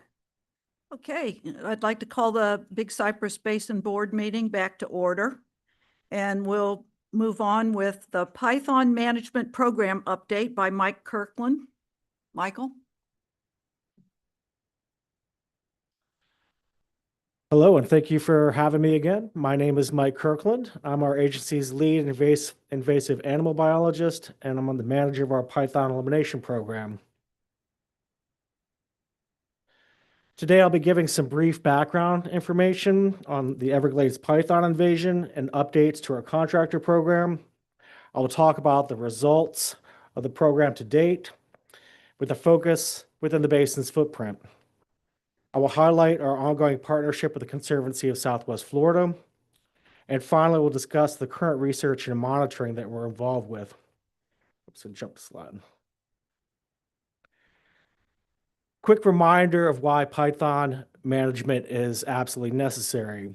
This graphic represents the hypothetical diet that would take a Burmese python to reach 13 feet long in a period of 5 to 7 years. And indeed, we are seeing significant native wildlife population declines in Everglades National Park and the surrounding natural areas. Therefore, in 2017, the district and FWC launched separate but parallel contractor programs with the common goal of removing pythons and protecting native animals across the landscape. Initially, there were only 25 contractors each, but now there are approximately 100 paid python removal specialists who have removed more than 15,000 pythons, making these programs the most effective management strategy in the history of the issue. I should also mention that the general public is encouraged to humanely remove pythons from most state-managed lands, including 32 wildlife management areas, 8 of which are within the Big Cypress region. The payment schedule for our contractor program has stayed the same, where we pay a variable rate to search for pythons based on location, and an additional incentive for every python removed based on length. The hourly rate has gone up and now is between $14 and $30 per hour. We also pay flat fees of $200 if an active python nest is removed and $50 if a tagged research python is documented and re-released. Here's a look of the majority of our program lands, which now span 7 counties covering more than 4 million acres. The shaded colors show where the variable hourly rate payments are. The areas shaded in blue represent our regular pay areas, which is $14 an hour. Magenta are the premium pay areas, where we pay contractors $20 an hour to search for pythons. And the 2 areas in yellow show our new ultra premium pay areas in Loxahatchee and the Northern Keys, where we pay contractors $30 an hour to search for pythons. Why do we pay this variable hourly rate? We try to incentivize searching in undersurveyed areas that require more expensive equipment like airboats, and regions with sensitive ecological resources like Loxahatchee National Wildlife Refuge and Crocodile Lake National Wildlife Refuge. And this is our way of trying to fight potential python population expansion. And what are the effects we're seeing from this tiered payment approach? My colleague Jenna Cole recently did an analysis of tiered payment structure in the Northern Keys, where we have Project Area and Crocodile Lake National Wildlife Refuge, along with Dagny Johnson and John Pennekamp State Parks. This graph shows that when the region was under lower pay, there was very low contractor effort and almost no pythons removed. And as we increased the hourly pay to the premium rate, we started to see an increase in effort and removals.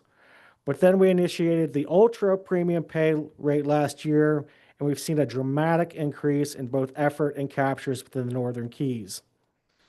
Therefore, increasing hourly rates can be an effective approach to increasing effort in undersurveyed areas.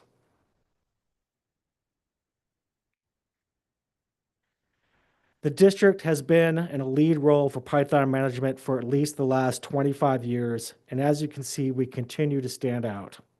Our removal numbers are shown in red over the last 8 years compared to FWC's sister program and compared to all other management efforts. Now, I'm not trying to take anything away from our partners or suggesting that our python elimination program is going to be the end solution. Many of the pythons represented in the yellow bars were removed from deep within interior locations where our contractors would have never found them. This is an all hands on deck situation requiring close collaboration between partnering agencies. But I show this chart to demonstrate that our program remains an extremely valuable tool in the toolbox and is squarely situated to become part of the long-term solution.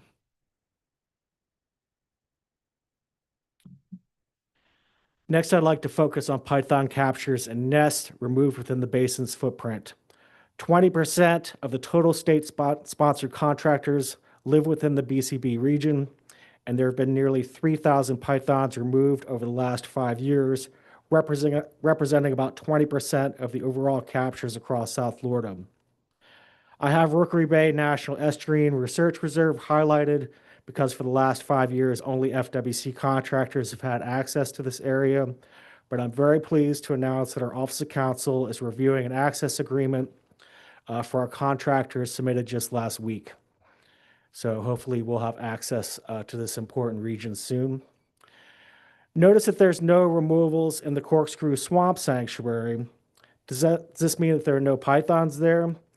A recent article in Florida Weekly seems to suggest this, but I would caution against complacency here. This area is very difficult to access and it's undersurveyed. We have funded environmental DNA studies in this region, and they all show positive results for python presence there.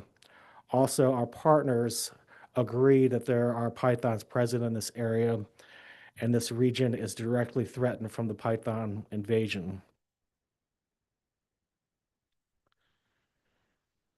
Speaking of partners, the Conservancy of Southwest Florida, based here in Naples, is a close partner of ours. They have been a leader in python management as well for almost 13 years now and literally invented python telemetry, which has contributed much of what we know about python life history within their non-native range. And there are 1,400 plus python removals representing over 20 tons of biomass removed from the environment.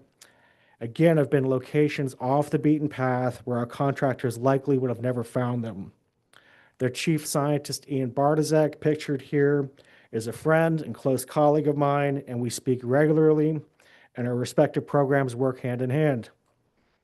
We have funded 2 separate projects with the Conservancy now, and many of our contractor captures are dropped off with their team to help inform their research. I believe that it's this type of collaboration that's going to remain our best path forward, where multiple strategies are working together in concert.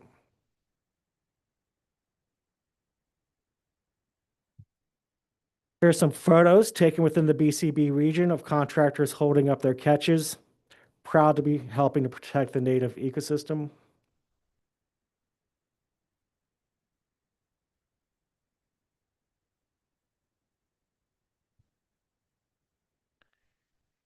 And speaking of catches, the Conservancy of Southwest Florida believes that there was a second significant python introduction to South Florida. The first is believed to be in or near Everglades National Park at least 30 years ago, and the second introduction right here within the BCB region. This is partly due to some of the catches in this region display this unique labyrinth pattern not usually found in Burmese pythons. And removals through our contractor program support the Conservancy's theory here.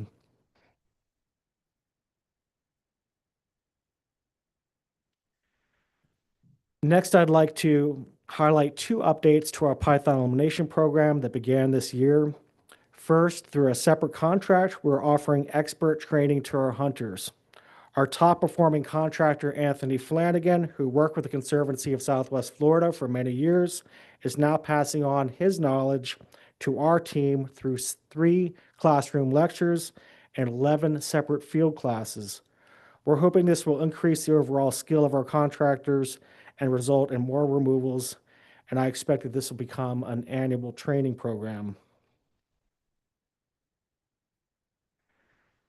And second, we've created a monthly bonus initiative where the contractor with the most pythons each month gets a $1,000 bonus.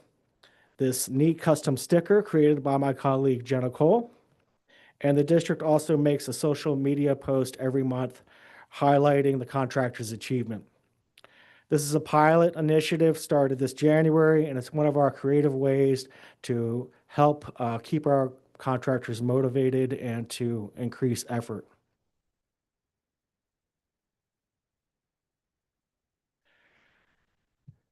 Of course, we're still engaged in a lot of outreach, from public presentations to a contract with the University of Florida to our biggest outreach event, the Florida Python Challenge, which every year reaches a global audience, helping to engage the public and maintain support for our year-round efforts.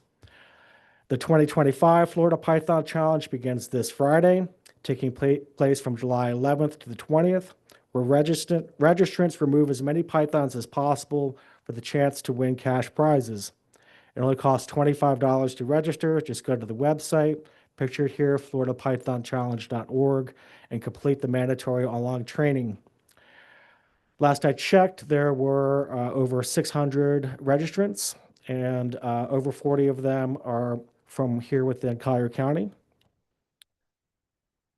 So we encourage the public to sign up and take place in this 10-day event.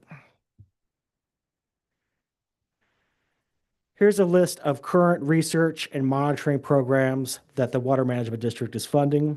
These range from monitoring to telemetry python and telemetry prey projects, to environmental DNA studies, to python forecasting models. I'm happy to discuss the details of any of these, but the project that I thought that I would highlight today is the Lures project under University of Florida's Dr. Bob McCleary. This study initially found that rabbits kept in pens in the field were an effective lure that caused pythons to aggregate to localized areas where they're easier to detect and remove. Because keeping live animals in the field take a lot of staff time and resources, other phases of this project have aimed to try to duplicate whatever it is about the rabbits that are attracting the pythons, whether it be smell or movement or heat signature or some combination of these. This summer, Dr. Bob McCleary's team has retrofitted robotic toy rabbits with scent diffusers and has them moving around in pens that are kept in the field powered with solar panels. Here's what they look like in his lab. But here's what they look like to a python.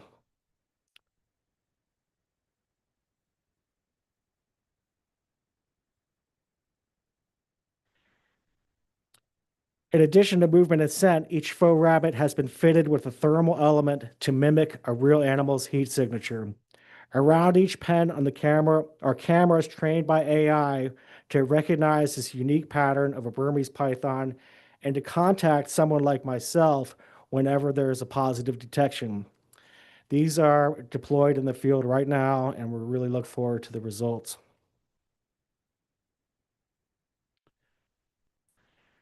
Wrapping up, here are just some of the partners that we continue to work closely with every day on the Python issue.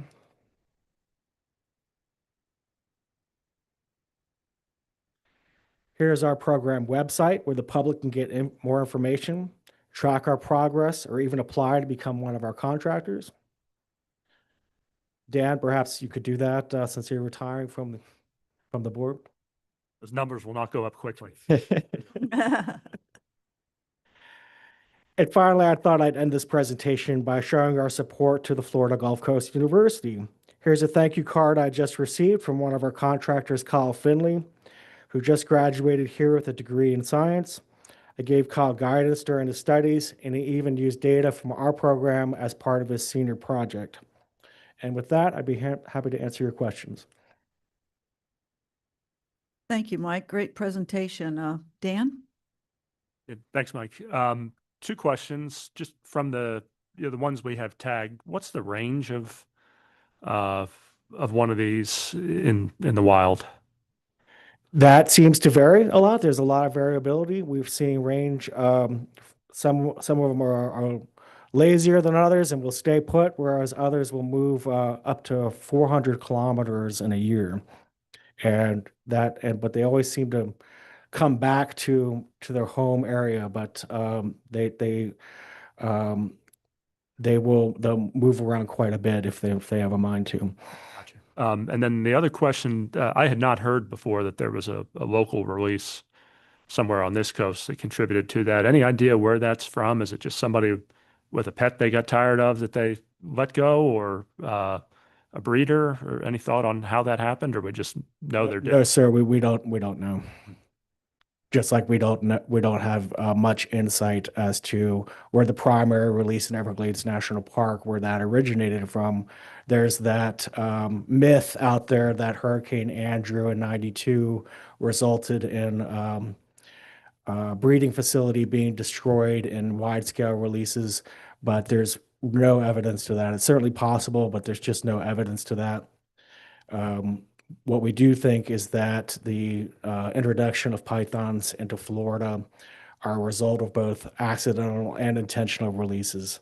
So when these were illegal to keep in Florida as pets, they seem to make a good pet to begin with, but as they quickly increased in size, it became impractical to own, and people think they're doing the animal a favor, put it into the environment, and due to South Florida's subtropical environment or climate and the conducive, environment that the Everglades has, it's a great place for the Burmese python to thrive and reproduce.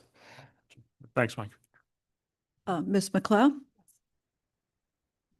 Thank you, Mike, Sure. for your presentation. You had mentioned early on in your presentation that you encourage the public to humanely remove these pythons. How does one do that?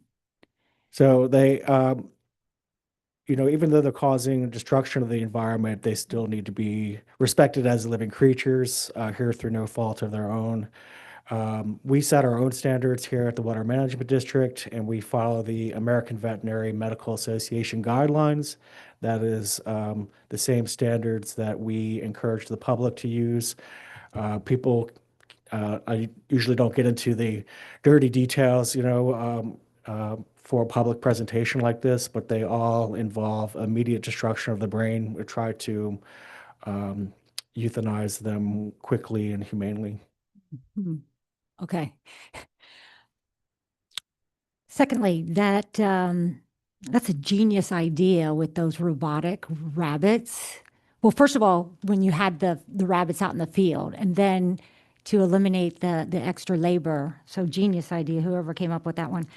And then the last thing that I wanted to bring up is that in my briefing for this meeting, I had told Mike about that article in Florida Weekly. And in fact, I had given it to Lisa to forward it on to our chair and to the other board members, because it was essentially saying, and the title of the article was Burmese Pythons Threatening the Everglades, but the Corkscrew Swamp Sanctuary Remains Mysteriously Safe. So I did ask Mike, what is this phenomenon that we're seeing here? But as you heard, Mike says that there is probability that they are there, but they just haven't been cited. But it would be important to make sure we have that area totally controlled before it does show some significant numbers out there. The Corkscrew Swamp Sanctuary hosts, a large degree of biodiversity, and it's certainly an important region to protect. Unfortunately, that the article might not be completely accurate, and we think that there is a python presence there. So there's something we want to keep an eye on and come up with ways, perhaps like Dr. Bob McCleary's Lures Project. Since it's not easy to survey by conventional means, it's projects like his that could be used in areas of important ecological significance, where we could perhaps entice the pythons to come out of their hiding places and come to us. So that would be a bit of a game changer and really important in areas like the Corkscrew Swamp Sanctuary. Right. Thank you. Thank you, Mike. Mr. Hill? Mike, couple questions. I wanted to focus on the money aspects of it. Are you seeing any correlation between compensation paid and the success of certain contractors?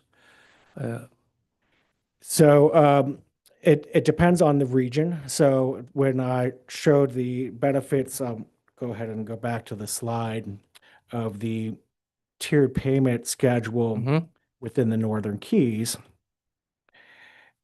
This is an area where pythons are not in great abundance.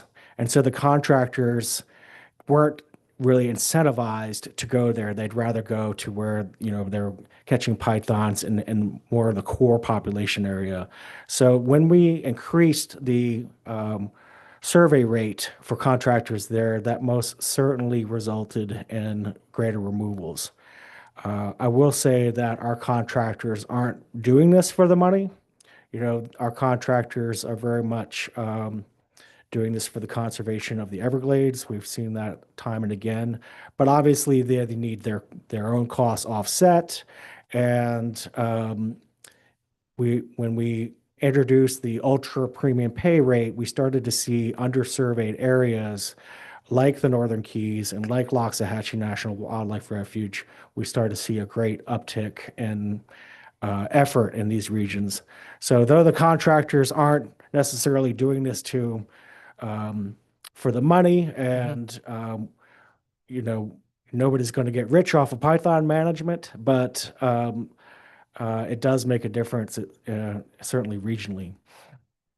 Continuing on that thought, my next question, is there a possibility of something equivalent of like NIL money that college athletes are paid for their name, their image, their likeness? Is there a way to supplement what you're paying them with private funding sources?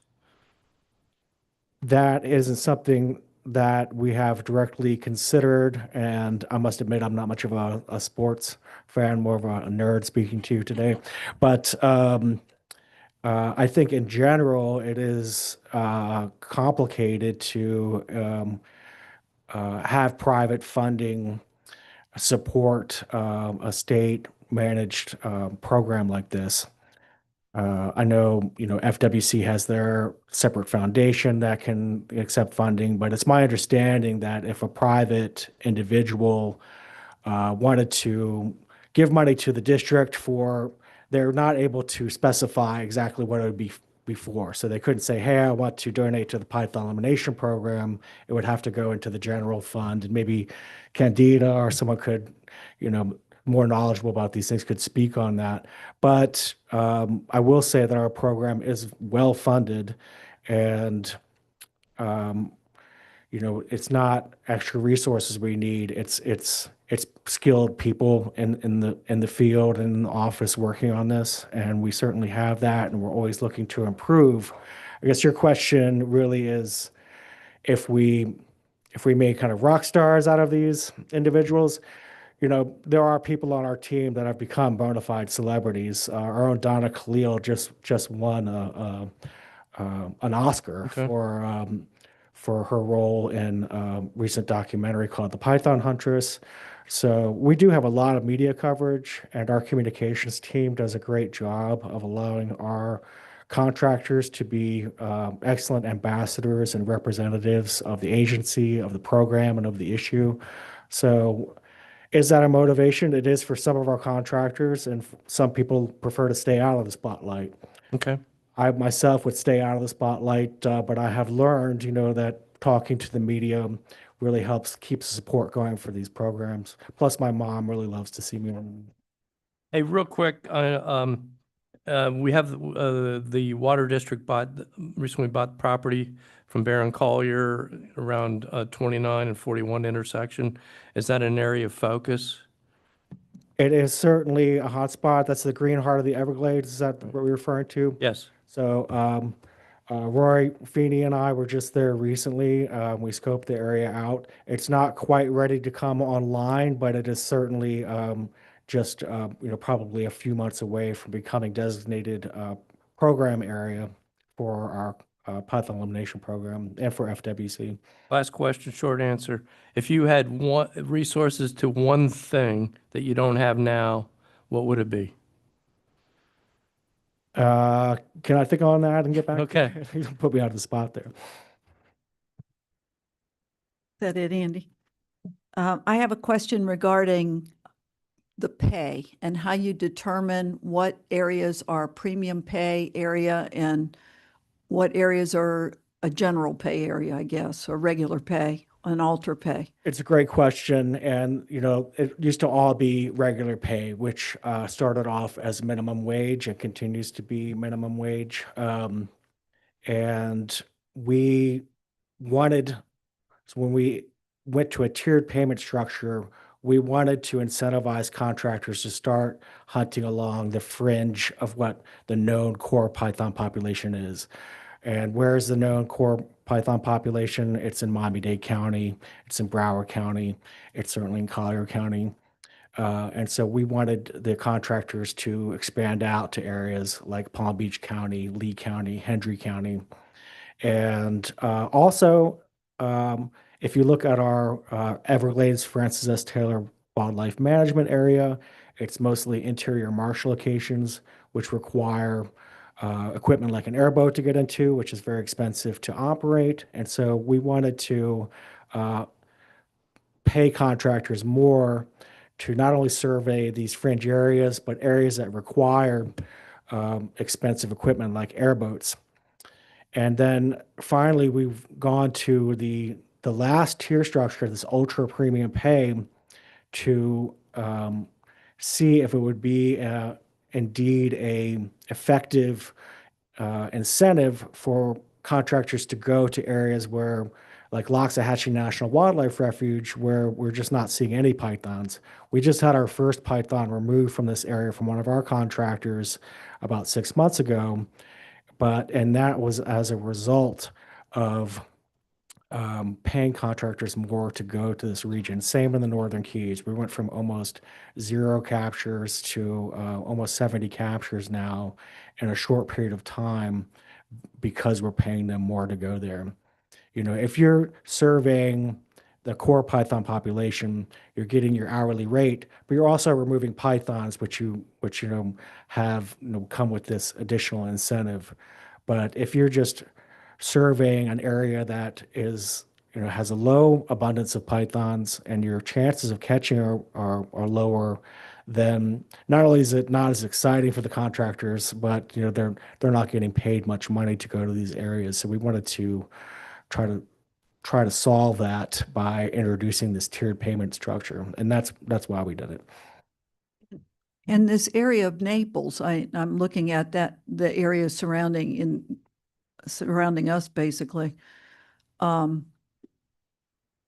you had, you've got it, is this carved out here differently on this chart than the other one where you had the purple hatches?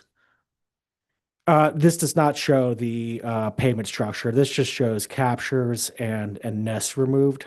But if we go back there, so you can see It's the same area? Yeah, so the BCB footprint is a combination of regular pay and premium pay rates. So you can see as we move west into Collier County, it becomes premium pay. So that includes areas like Rookery Bay, Picayune, Tamarin Trail that goes through that region, Collier Seminole State Park.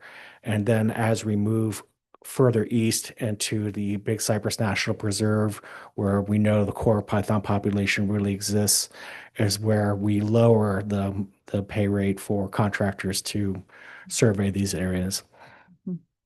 In your comments, I thought I heard you say that a number of python hunters increased by 20%, and then the number removed in the past 5 years was roughly 20% of the whole.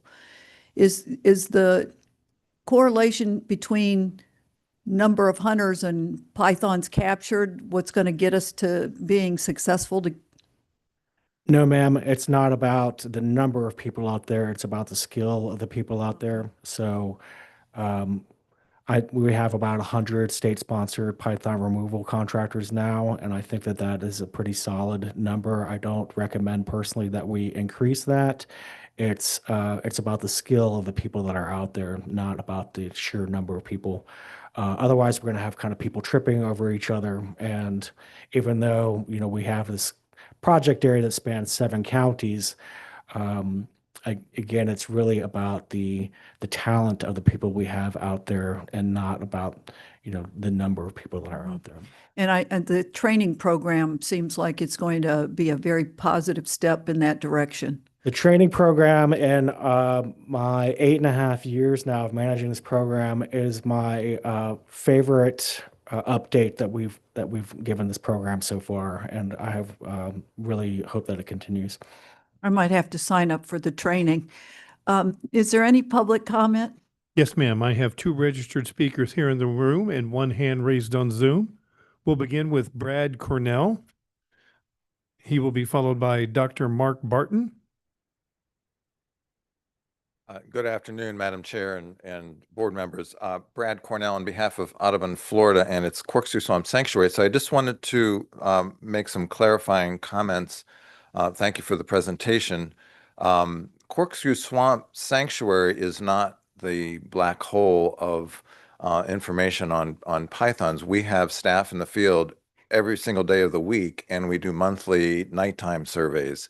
And our staff have found road-killed pythons on 846 on Immokalee Road, but we have never found any pythons on the sanctuary, the 13,400 acres of the sanctuary. Doesn't mean they're not there. They're very cryptic, as we all know, and as has been discussed. But we have not found in our relatively intensive staff effort within our sanctuary, we have not found pythons yet. So I just wanted to clarify that. And if I would just, I'll close by saying we would welcome collaboration with the district and anybody else in terms of prevention and control. I think, Everglades wide and South Florida wide, this genie is way out of the bottle, but we don't want it to expand to other areas clearly. So we would welcome that collaboration. Thank you. Thank you, Brad. Your next speaker is Dr. Mark Barton. He will be followed on Zoom by Jeff Jordan.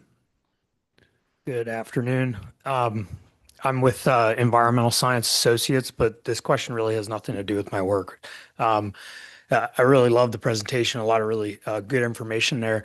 When I was at the GEAR conference a few months ago, there was a lot of presentations about pythons as well. And I wish I remember who presented on this, but there was one presentation in particular that addressed this cryptic nature that he just mentioned, and that the number of pythons that are actually captured is a very small percentage of the pythons that are actually out there.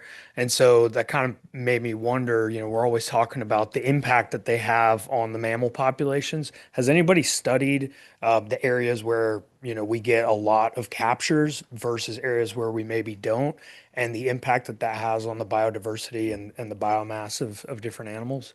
It's a great question, and there have been studies done mostly around some of our National Park Service lands like Everglades National Park and Big Cypress National Preserve. The only group, and we're funding them, that are doing any appreciable monitoring of both native and invasive animal populations right now is the University of Florida Croc Docs under Dr. Frank Mazzotti. We have been funding their IRAMP program, that's the Everglades Invasive Reptile and Amphibian Monitoring Program, for about 13 years now, and we continue to do so. It's a really important thing to do, especially when you don't know how many pythons are out there because of their cryptic nature.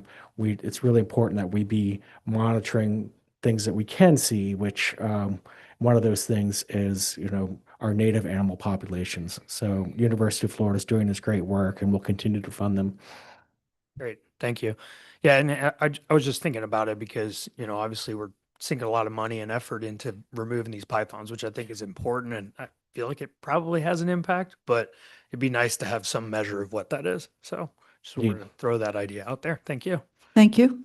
Madam Chair, your next and final speaker Mr. Jordan just put his hand down, but let's try calling on him anyhow. Mr. Jordan, did you want to speak? You're being prompted to unmute yourself. If you'll do that at this time. All right. There you go. Yes, sir. My name is Jeff Jordan. I've lived in Naples, Florida for 55 years. I've applied for the Python elimination program twice and never heard a word back from anybody. I'm an avid outdoorsman, hunter, fisherman, will go anywhere that anybody wants me to. And I love our environment here and realize that there's simply no room in our ecosystem for these animals, and they need to be removed. Every time I go on to apply, it seems like they want to know, how many have I captured? What's my experience level? I haven't gone out and tried to capture any because I'm trying to become part of a program. I don't want to go down Loop Road where you run into 15 people every night looking for these critters. What exactly are you looking for in qualifications for somebody like myself to become a part of this program? Mr. Jordan, thank you very much for your interest, for your questions, and for your interest in our program. Like with most jobs, it's extremely competitive selection process to get into this program. We get 100 new applications each and every week, and we are looking for relevant qualifying experience. What would that be in this case? One would be, do you have direct experience removing pythons from the Everglades? Other things we're looking at is how much time you're able to, that you anticipate being able to put into the program. Do you live within relative close proximity to the project area, which you do? What I would recommend for people that are looking to get the qualifying experience that we're looking for is to become an unpaid assistant to one of our current contractors. That seems to be the best proving ground for new candidates to get into the program. I'll also say that, we're only allowed to have between 50 and 55 contractors in this program. We have a very low turnover rate, which we're proud of. So we have limited vacancies that it's really important to fill with qualified individuals. But, we could share my email address with you, Mr. Jordan, if you like, and we can take this conversation offline. I can talk more about how you could try to get the experience that we're looking for in order to enter into our program. That would be wonderful. I'd be very interested in that. Thank you so much. Appreciate it. Any other public comments? No, ma'am. Any other board comments? Vicky. Go ahead, PJ. Great presentation. I'm so glad there's competition to do this because it'll never be me. And maybe I live 3 miles from here and it might start with the aisles of something. And when I was traveling recently, someone caught a big one, like within a 6 iron from me. So it's very close, but there's a lot of bunnies there. So I think there's maybe not as many as I think, but I just want to appreciate your program so much. But thank you. Thank you. And it was not me that caught it. There's no conflict of interest. Thank you so much, Mike. Great presentation. Thank you so much. Thank you. All right, that moves us to the next item on our agenda, which is the fiscal year 2025-2026 proposed tentative budget and submission of the proposed millage rate. And we got Candida Heater with us today. Welcome. Thank you, Madam Chair. I'm sorry, I had to take a pause there.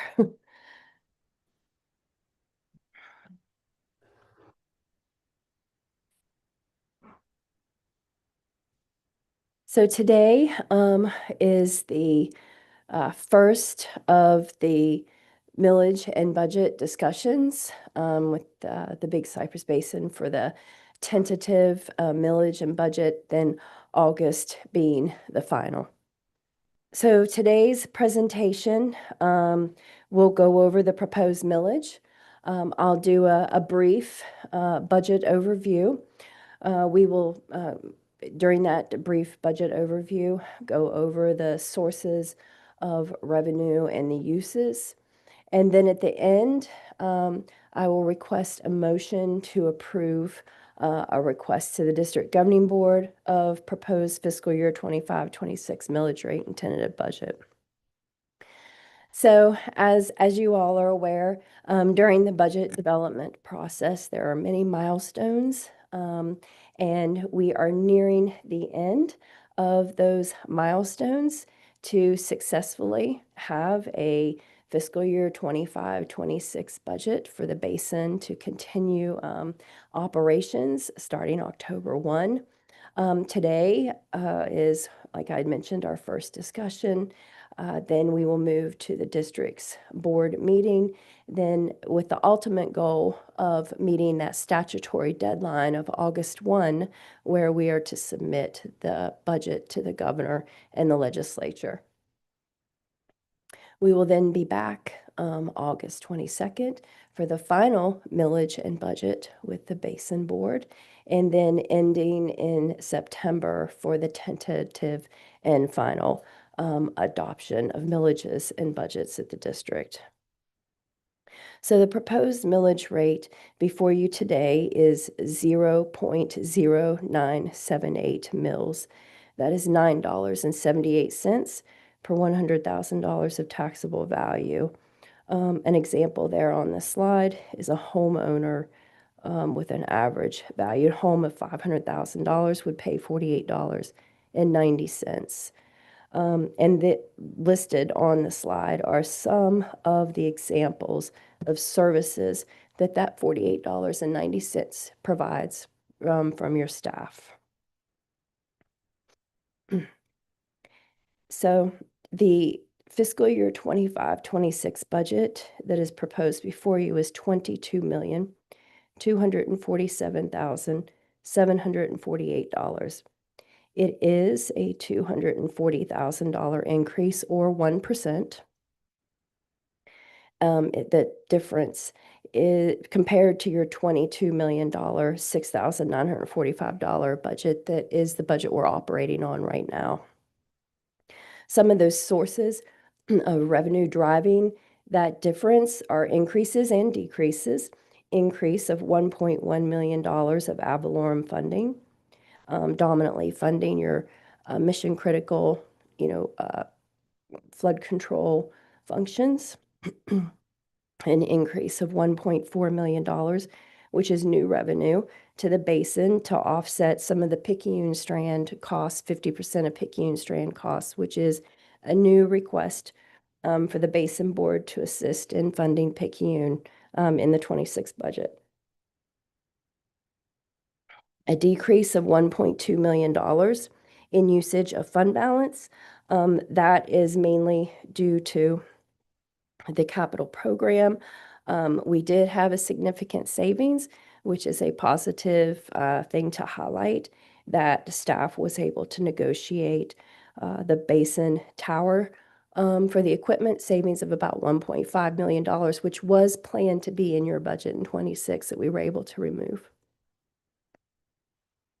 And then a decrease of the design for about $1.1 million compared to the adopted budget for the design of Gordon and Palm River. And that's basically just due to the schedule of the projects.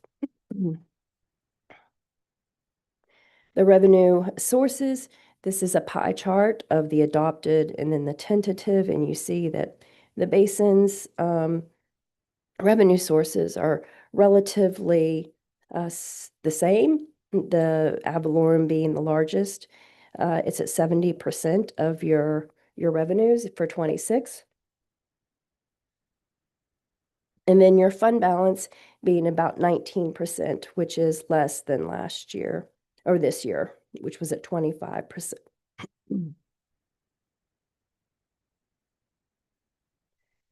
This is pie charts of a comparison of the adopted and the tentative of where the money goes.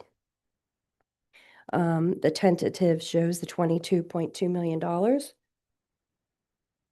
where the capital projects being at 27% of the budget and field operations being at 19%.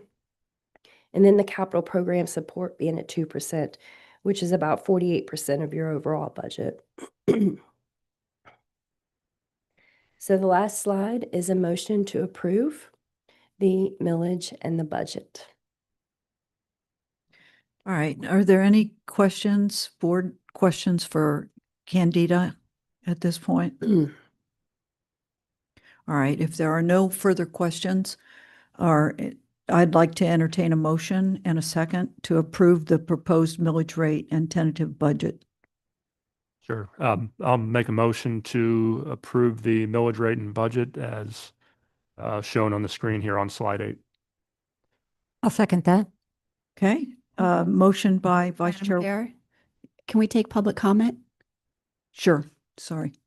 We have no public comment. Okay. Thank you. All right. Thank you. Good catch. All right. With that, then we've got a motion by Vice Chair Waters, a second by Ms. McLeod. I'll go ahead and poll the board members. Ms. McLeod, Vice Chair Waters, Mr. Hill, Yes. Ms. Smith, Yes. Mr. Romano, Yes. and I vote yes. That passes unanimously. Thank you. Thank you so much, Candy. I really appreciate you being here, and I hope you feel better. Thank you. Okay. Are you going to do the monthly report or okay. All right, great. We'll go on to the field station activity report with Mr. Dan Walsh.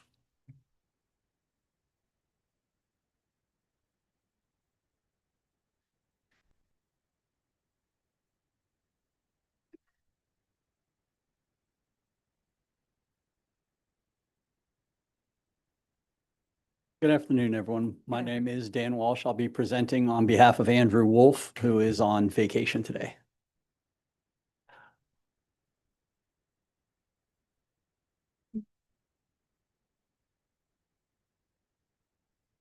During this presentation, we'll go over our maintenance operations and take a look ahead at some upcoming activities. Dan, before you continue, make sure you're talking into the microphone. If you could move it over where you want it. Gotcha. A little better. Yes, yes, thank you. The first is Rookery Bay field trip. Field station and service center staff were invited to participate in a field trip to Rookery Bay, where they received a great deal of information on water quality monitoring and modeling. One of the highlights mentioned following the event was pulling a small net along the bottom of the bay and then examining its contents. They found several small fish, invertebrates, and various types of aquatic vegetation.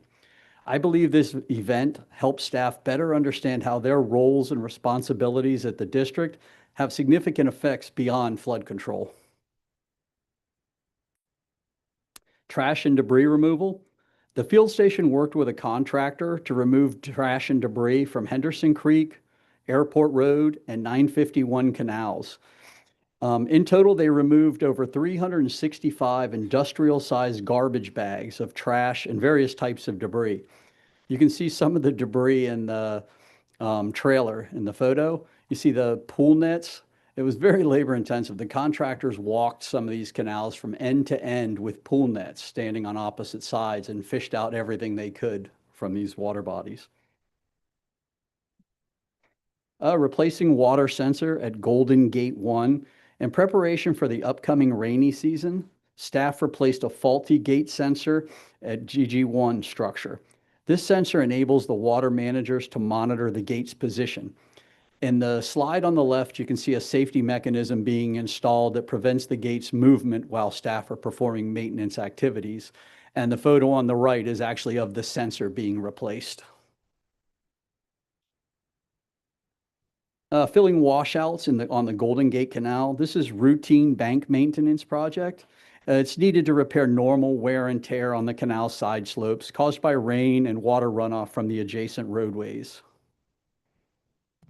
In some cases, we're required to utilize specialized equipment like the conver illustrated in these photos due to accessibility issues.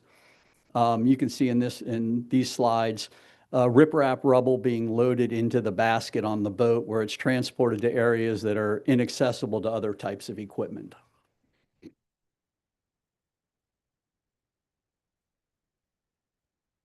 Electric vehicle comparison. The field station recently purchased its first electric vehicle, a Ford Lightning. We wanted to evaluate its performance in comparison to a similar gas-powered vehicle, the Ford F-150. We calculated that in the course of a normal year, traveling 20,000 miles, the electric vehicle utilized $762 worth of electricity. And the Ford F-150 consumed $2,700 worth of gasoline for an annual cost savings of $2,337. There are some other areas that offer cost savings, such as no need for oil changes, but with the elevated purchase price and the need to install and maintain a charging station, the savings aren't comparable. There are some other considerations and unknowns. During our short evaluation period, we were able to compare and document a great deal of information related to current conditions and pricing. However, there are several unknowns that need to be considered for future purchases or replacements. When we originally put this slide together, we had it as pros and cons. And after going over it, we realized they're not really cons. They are just things that need to be considered during the use of these vehicles. What will a vehicle be used for? You've got to consider its limitations. Do you have the range for a round trip? If you're towing equipment, your mileage will be reduced significantly. Will off-site charging be required? And if so, is there a charging station available? Again, the pricing of this vehicle, the price difference between the two vehicles compared it has come down considerably since we purchased this equipment. The Ford F-150 has gone up slightly and the Lightning has come down some. So in the previous slide, there was a huge difference. Now it's equalized some. I think it's within about $10,000 now. One of the questions is, will it continue to equalize? Something we haven't considered yet is, what's the battery life on the vehicle and what are the replacement costs for it?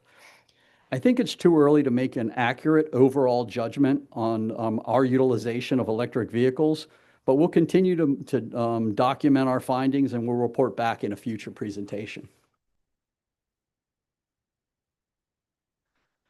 Our 3-month look ahead. We're preparing for the upcoming wet season and all the operational changes that accompany it. Our SERP activity report. The Miller pump station's first startup for restoration purposes was on June 20th. Pump station operator Josh Charles and IC Tech 2 Adam Kinnard assisted Ms. Roman with the startup. I didn't have a lot to, on this to discuss, but on Wednesday I was at the field station and I was working on this slide and some of the gentlemen from the pump station came in. And I looked at them. I don't know very many of the people at the field station, but I recognized, hang on a second, where did I go? I'm out of order on it. Let me go back and I'll go back into order. Okay, in this slide, I'm sorry, was relocating the silt screen. The field station staff assisted the Army Corps of Engineers with relocating over 225 feet of turbidity barriers in the Miami Canal. This is the final section to be plugged. Okay, they must have pulled our slide out, but I'll go ahead and describe it. This was a photo of 2 of our staff members with Miss Roman starting up the pump at the station. And again, I met with them on accident. I saw them walking around after I had just put their photo in. And I told them, I said, I know who you are. I just saw your photo in here with our governing board member. Let me see. So I brought it up on my laptop and they both came over and looked. They didn't have anything to say about themselves. They go, I remember her. She's cool. She was great. She was more excited about this event than we were. They said, they went on and on. I just want you to know, they really appreciated not just your attendance, but they really felt that their work and, they themselves were appreciated. And that's the one thing I wanted to make sure you got out of this, even though my slide didn't make it. It's online. There you go. Is it online? Online version. Okay, routine road maintenance, levee grading to fill potholes and ensure that roads remain safe to travel for the public and the district staff. Vegetation maintenance in the spreader basin. We perform aerial herbicide treatments to ensure that no vegetative obstructions and the water flows evenly across the basin. In this slide, you can see our contractor flying over, applying herbicide to some of the woody vegetation that's popping up in the spreader basin. We overhauled the low flow pump at the Merritt Station. The low flow pump was overhauled, returned, reinstalled, and tested, in addition to electric motor that was also rebuilt. The pump is back in operation and fully functional. The weed rake installed at the Miller pump station. The weed rake was removed, sent to a vendor for refurbishment, returned, and reinstalled. While it was out, Adam and Akeem took the opportunity to sand and paint the catwalk and handrails. Everything's back in service and fully operational. Our 3-month look ahead. We'll continue to training our new staff and employees at the pump station so they're fully prepared for the rainy season and whatever Mother Nature has to throw at them. Any questions on anything other than the missing slide? Are there any questions? Ms. Smith? Are you fully staffed? Yes, we are. Well, we have, I believe, 2 openings, possibly 3 at the moment. But yes, for the most part, we are fully staffed. So for critical positions? Yes, everything, we're up and functioning the way we need to be. There's a constant turnover. Thank you. You're very welcome. Presentation. Any other questions? Okay, thank you very much. Okay, the water conditions report. Brad? Good afternoon. Excuse me. Good afternoon, Madam Chair, board members. I'm pleased to be back in front of you this time around to give you the water conditions report.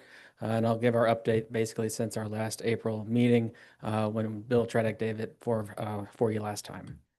So I'll start off here with our rainfall summary for the year so far. We've got a stark contrast between what was happening back in the spring versus what's happening now, as you would expect. But basically, so far this year, we're at about 20 inches of rainfall. Compare that to where we should be, which is about at 24 inches. So we had a drier than normal spring, but we're kind of starting to make up some ground this wet season as we've had above average rainfall in June and July so far. Our wet season did start right on track, basically on May 22nd. That's pretty much the normal time that it normally starts. So we're right on cue for that for the wet season. So to go back in time, I'll briefly spend just a couple seconds looking at April and May here where the rain didn't fall those months. In April, it actually was tied with our second driest April in our period of record that we have, which goes back to about 1990. Only 0.3 inches of rainfall. So it was an extremely dry month. And May was very dry also up until about the 22nd when the rainfall actually and that switch turned back on. The places that got the rainfall first were in the Corkscrew area and in the northern Faki Union. They got a little bit above average rainfall. As you move closer to the coast, they were getting a little bit less than average as you that's what typically happens when you have the sea breeze boundary and all that moving around. The rainfall tends to fall right along that kind of interior area first for us. So then the rainfall really started up in June. We basically had an above average month, but the interesting point I want to point out on this slide is on the right here, you've got all the different areas of South Florida that got rainfall. The purple indicates higher rainfall, the reds less, and then the yellows are even less. The focus for the whole area was really on the western side of the state. And even the highest for us was down here in the Henderson Creek, which got about 16 and a half inches of rain over the course of June, which is above normal. I mean, that's about 6 inches more than you would normally expect to see in that particular basin. But if you want to compare that to where we were last year, We had 17 inches of rain in June last year. So I'm happy that this is less rain than we had to deal with last June. It makes our job a little bit easier as the rainfalls start more slowly. Lets the area fill up and is more, it lets us adjust the operations a little bit better rather than having big swings in water level and discharges. So moving into July, unfortunately, we did have a rainy weekend. So I'd calculated the rainfall we did receive over the weekend. It's about 2.5 inches on average so far over just a few days. This is the 1st through the 5th. We did have that low pressure system when it went on to go be a tropical storm out in the Atlantic. But we did get a pretty good soaking in a few places, nothing that was really worrisome. But the main area that got the most was the Cocohatchee region, and that got that over a course of a few days, which is about 5 inches. Normally, we get about 9 inches of rain in July. So we're on track. If we keep that track up, how much rain we've gotten, we would be well above normal for July. I'm hopeful that we don't have that trend continue and we get some drier times ahead of us. I'll walk through the canal system real quick here and kind of show you there was some discussion today about the dry season recession and how the wet season starts and how fast the system changes from that wet to dry time. I'm sorry, from the dry to wet time. So remember these graphs here, which I've shown in previous slides or previous presentations. The blue area is where we would like to hold the water, and the green area is kind of where the water typically lies during that calendar year. But what's interesting and noteworthy here is how slowly the recession takes place from, basically January all the way through June, but that very sharp, drastic change in that basically the stages of all of the canals, and you'll see this on every slide. But this top one here, GG4, where the water levels go from basically 6 up here to almost 10, they jump 4 feet in a matter of just a couple weeks. When you start to get that daily rainfall, it really changes how the system looks and operates out in the field. So that when it gets into that level, that's when we have to start making discharges and transition from the water conservation to one of our other missions is the flood control part. So you can tell the ups and downs. That's our normal operational rate or operations as we move the gates around to move water through the area. But this is basically just showing that even though we've had above average rainfall, we're still in good shape. We've got lots of capacity left and it's operating very efficiently and is looking good moving into July. The Cocohatchee looks very similar. You can see how fast the water increases in the Coco 3, which is this top portion here, how fast the water comes up. But doesn't come up so fast that we can't contend with it. That's a normal ascension rate. That's what we're used to seeing, and it behaves just as we expect it should. For Faki Union, this is moving out towards the eastern part of the system. I won't spend a whole lot of time on the upper part of it. That system looks okay and is operating very well and is stable. But the interesting part, there was a lot of discussion today about the Miller pump station and some operations there, and I'll talk about the Miller pump station in a minute. But they've taken the canals off of this slide. You no longer see the Miller Canal or the Faki Union Canal or the Merritt. And the interesting part of that is down here at the Faki Union number 1 structure, this purple blob, that water level is lower than it has been historically. That it's attributed, I would assume, though what I would think is it's from the canals being plugged. The water's no longer going through those canal systems. It's now sitting on the surface, doing what it's supposed to be doing. It's restoring the environment and everything. So you don't have that point discharge at Faki Union anymore. There were not as much point discharge coming out down there. So I would expect to see the water levels at Faki Union 1 lower going through this wet season than we've seen in all the previous wet seasons up to this point.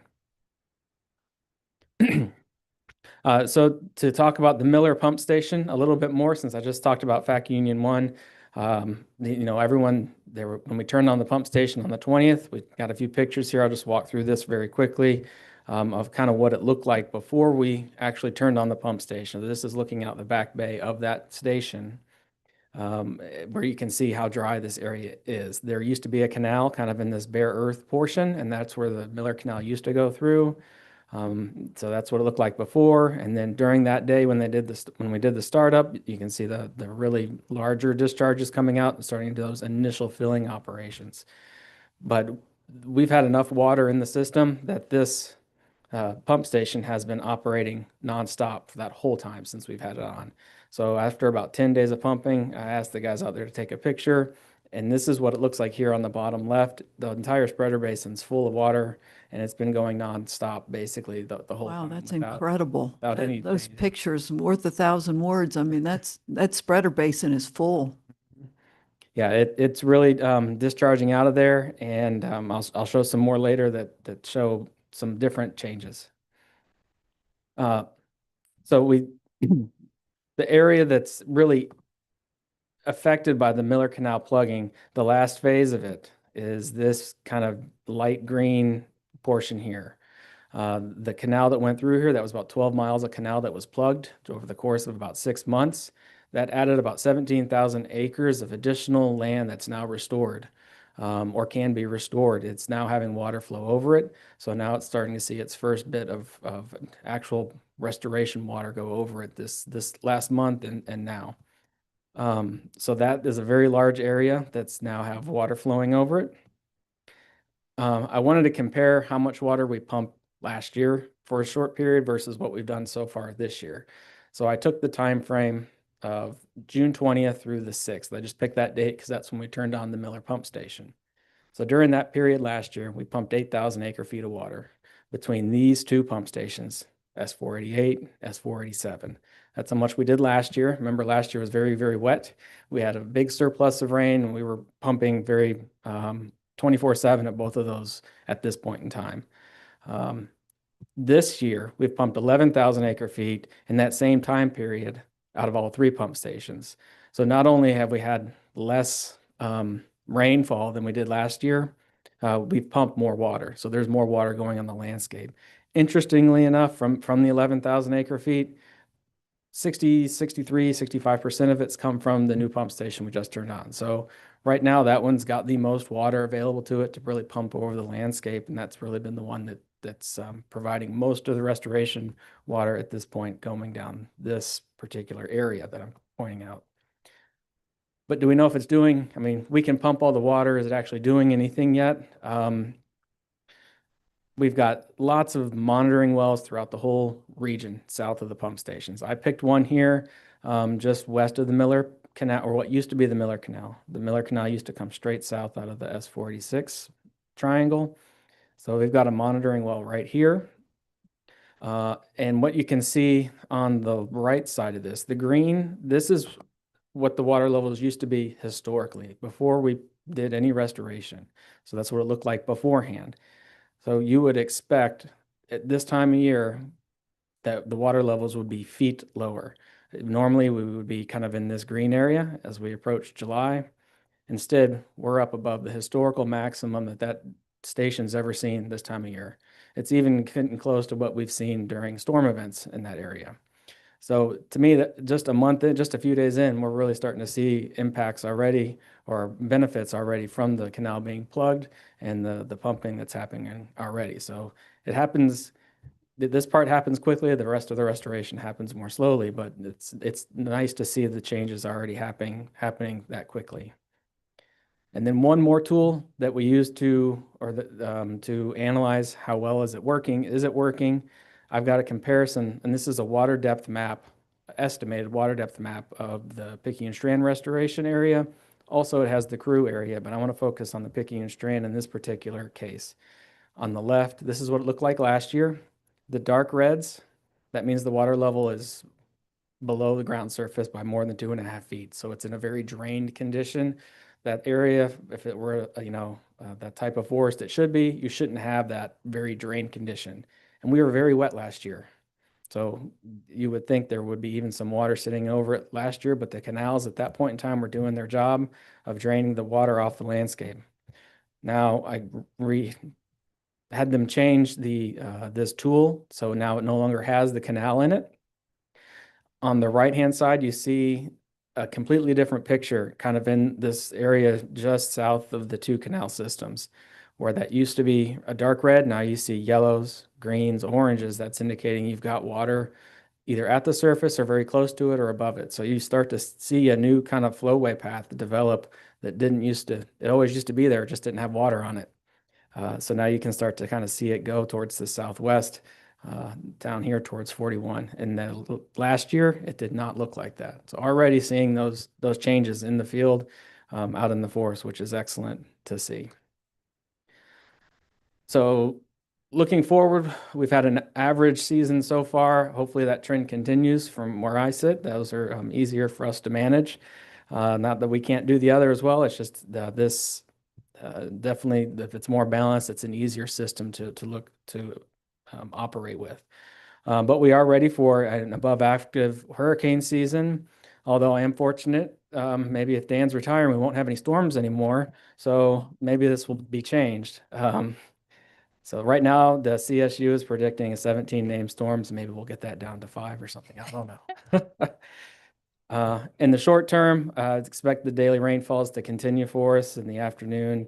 And, since you can see on the top right there, the Chantel, that is hopefully the last tropical storm of the season, since the activity will go now that Mr. Waters is leaving it.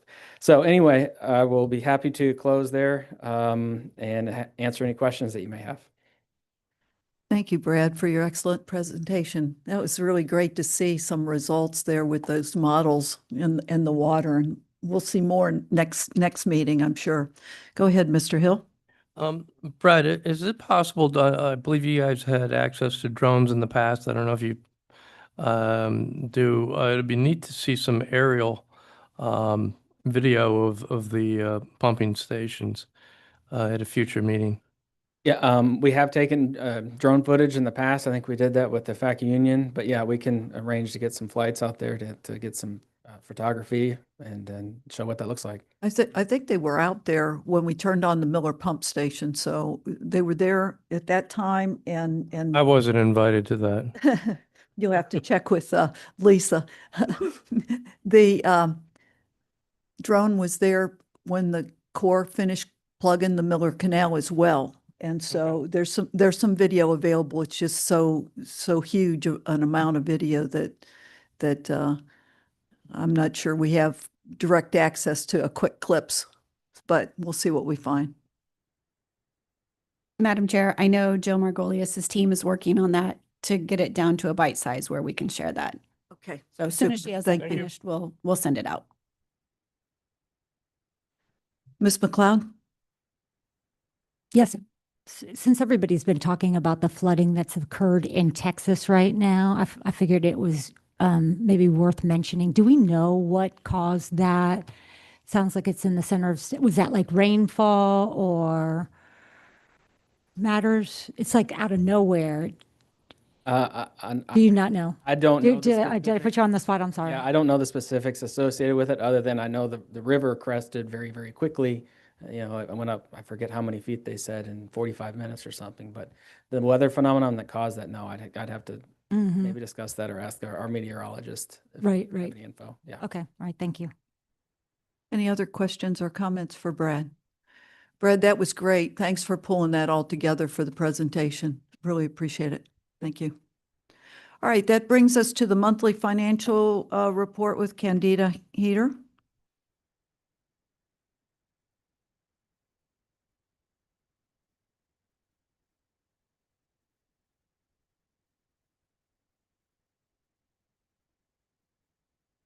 Thank you, Madam Chair.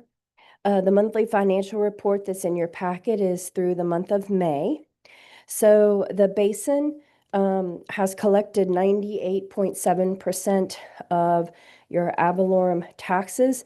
This is on trend. I have last year's, it was 98.7% as well. And we've looked at on a month-by-month basis over the past 5 years, and the Basin is, it's performing normal as far as the collections of ad valorem taxes. You have also expended and or obligated 66% of your budget. You have a large encumbrance, which are contracts that are underway under operations and maintenance of lands and works. That is where your capital program resides. And that is related to many of Ms. Keeler's highlights that she presented during the Basin Administrator's report on many projects that are currently underway. So you have a significant amount of projects that are underway, leading to that large encumbrance of your funds. You do have available funds remaining of about $10.7 million to get you through the rest of the year. $2 million of that is your reserves, and then the rest is to cover normal operations, payroll, etc. So everything looks very on target, and there are no issues or red flags that I need to bring to your attention. Great, thank you very much. Are any questions for Candy? I don't see any. Thank you. Great, thank you for being here. Any public comment? None. No, ma'am. Okay. All right, that brings us to another chance for the members of the public to speak at this next general public comment opportunity. Is there anything that's not covered in today's meeting that anyone has a comment on? Troy, any public comment? We have no hands raised and no registrants here in the room. Okay, great. Thank you for that. That brings us to final board comment. We'll go ahead and begin with Ms. McLeod. Nothing for me, but great meeting. Thank you. Vice Chair Waters? Nothing for me, and just want to thank everybody for their kind words, and hope you're right about me being the hurricane jinx. But I'll take credit for it if it turns out to be accurate. Oh, that sounds great. Mr. Hill? Got an idea. And I have zero scientific backup for this, but we heard today we may have the possibility of extra dry conditions in the winter time period, and maybe a little extra water in the rainy season. And with our canal system, I've also heard the need to retain water.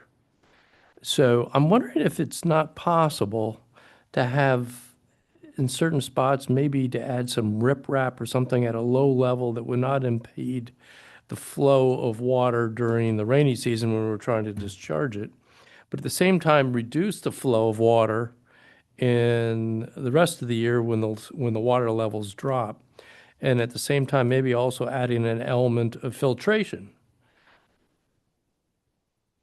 Now, what I mean by that, could it be like little riprap spots in certain areas? I don't know, but I'm wondering if that would make sense. For what purpose again? One would be to slow water flow going out, maybe like in the fall at the end of the rainy season when we're trying to retain water, and that would allow more seepage into the aquifer possibly. At the same time, during other times of the year, we would have a natural way of filtering the water leaving our system of all the junk that gets accumulated and falls that we don't want to go into the ocean. I know Brad is listening to your comments. Brad?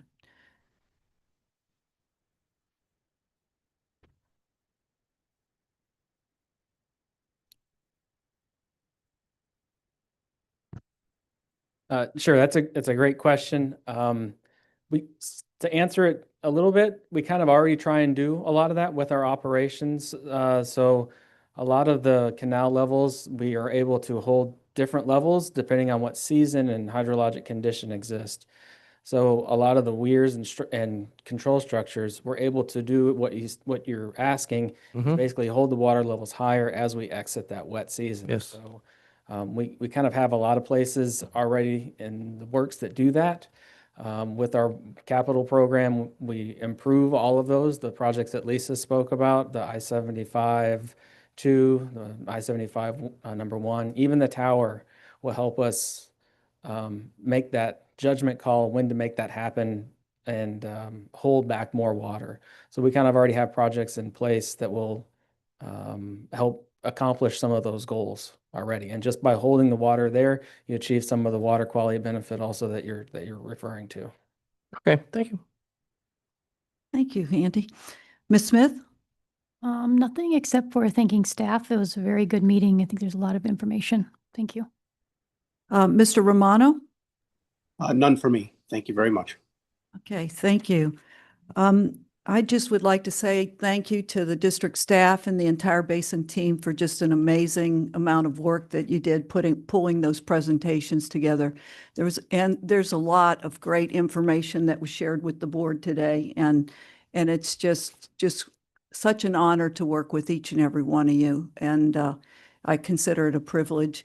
And also to the board, I mean, it's an honor to serve with you. What a great meeting, right? Lots of great questions, everybody just does so much work to serve the Big Cypress Basin. And we're working with an incredible team. So thank you all for all that you do. Thank everyone for participating. And our next Basin Board meeting is scheduled for next month, August 22. And with that, we're adjourned.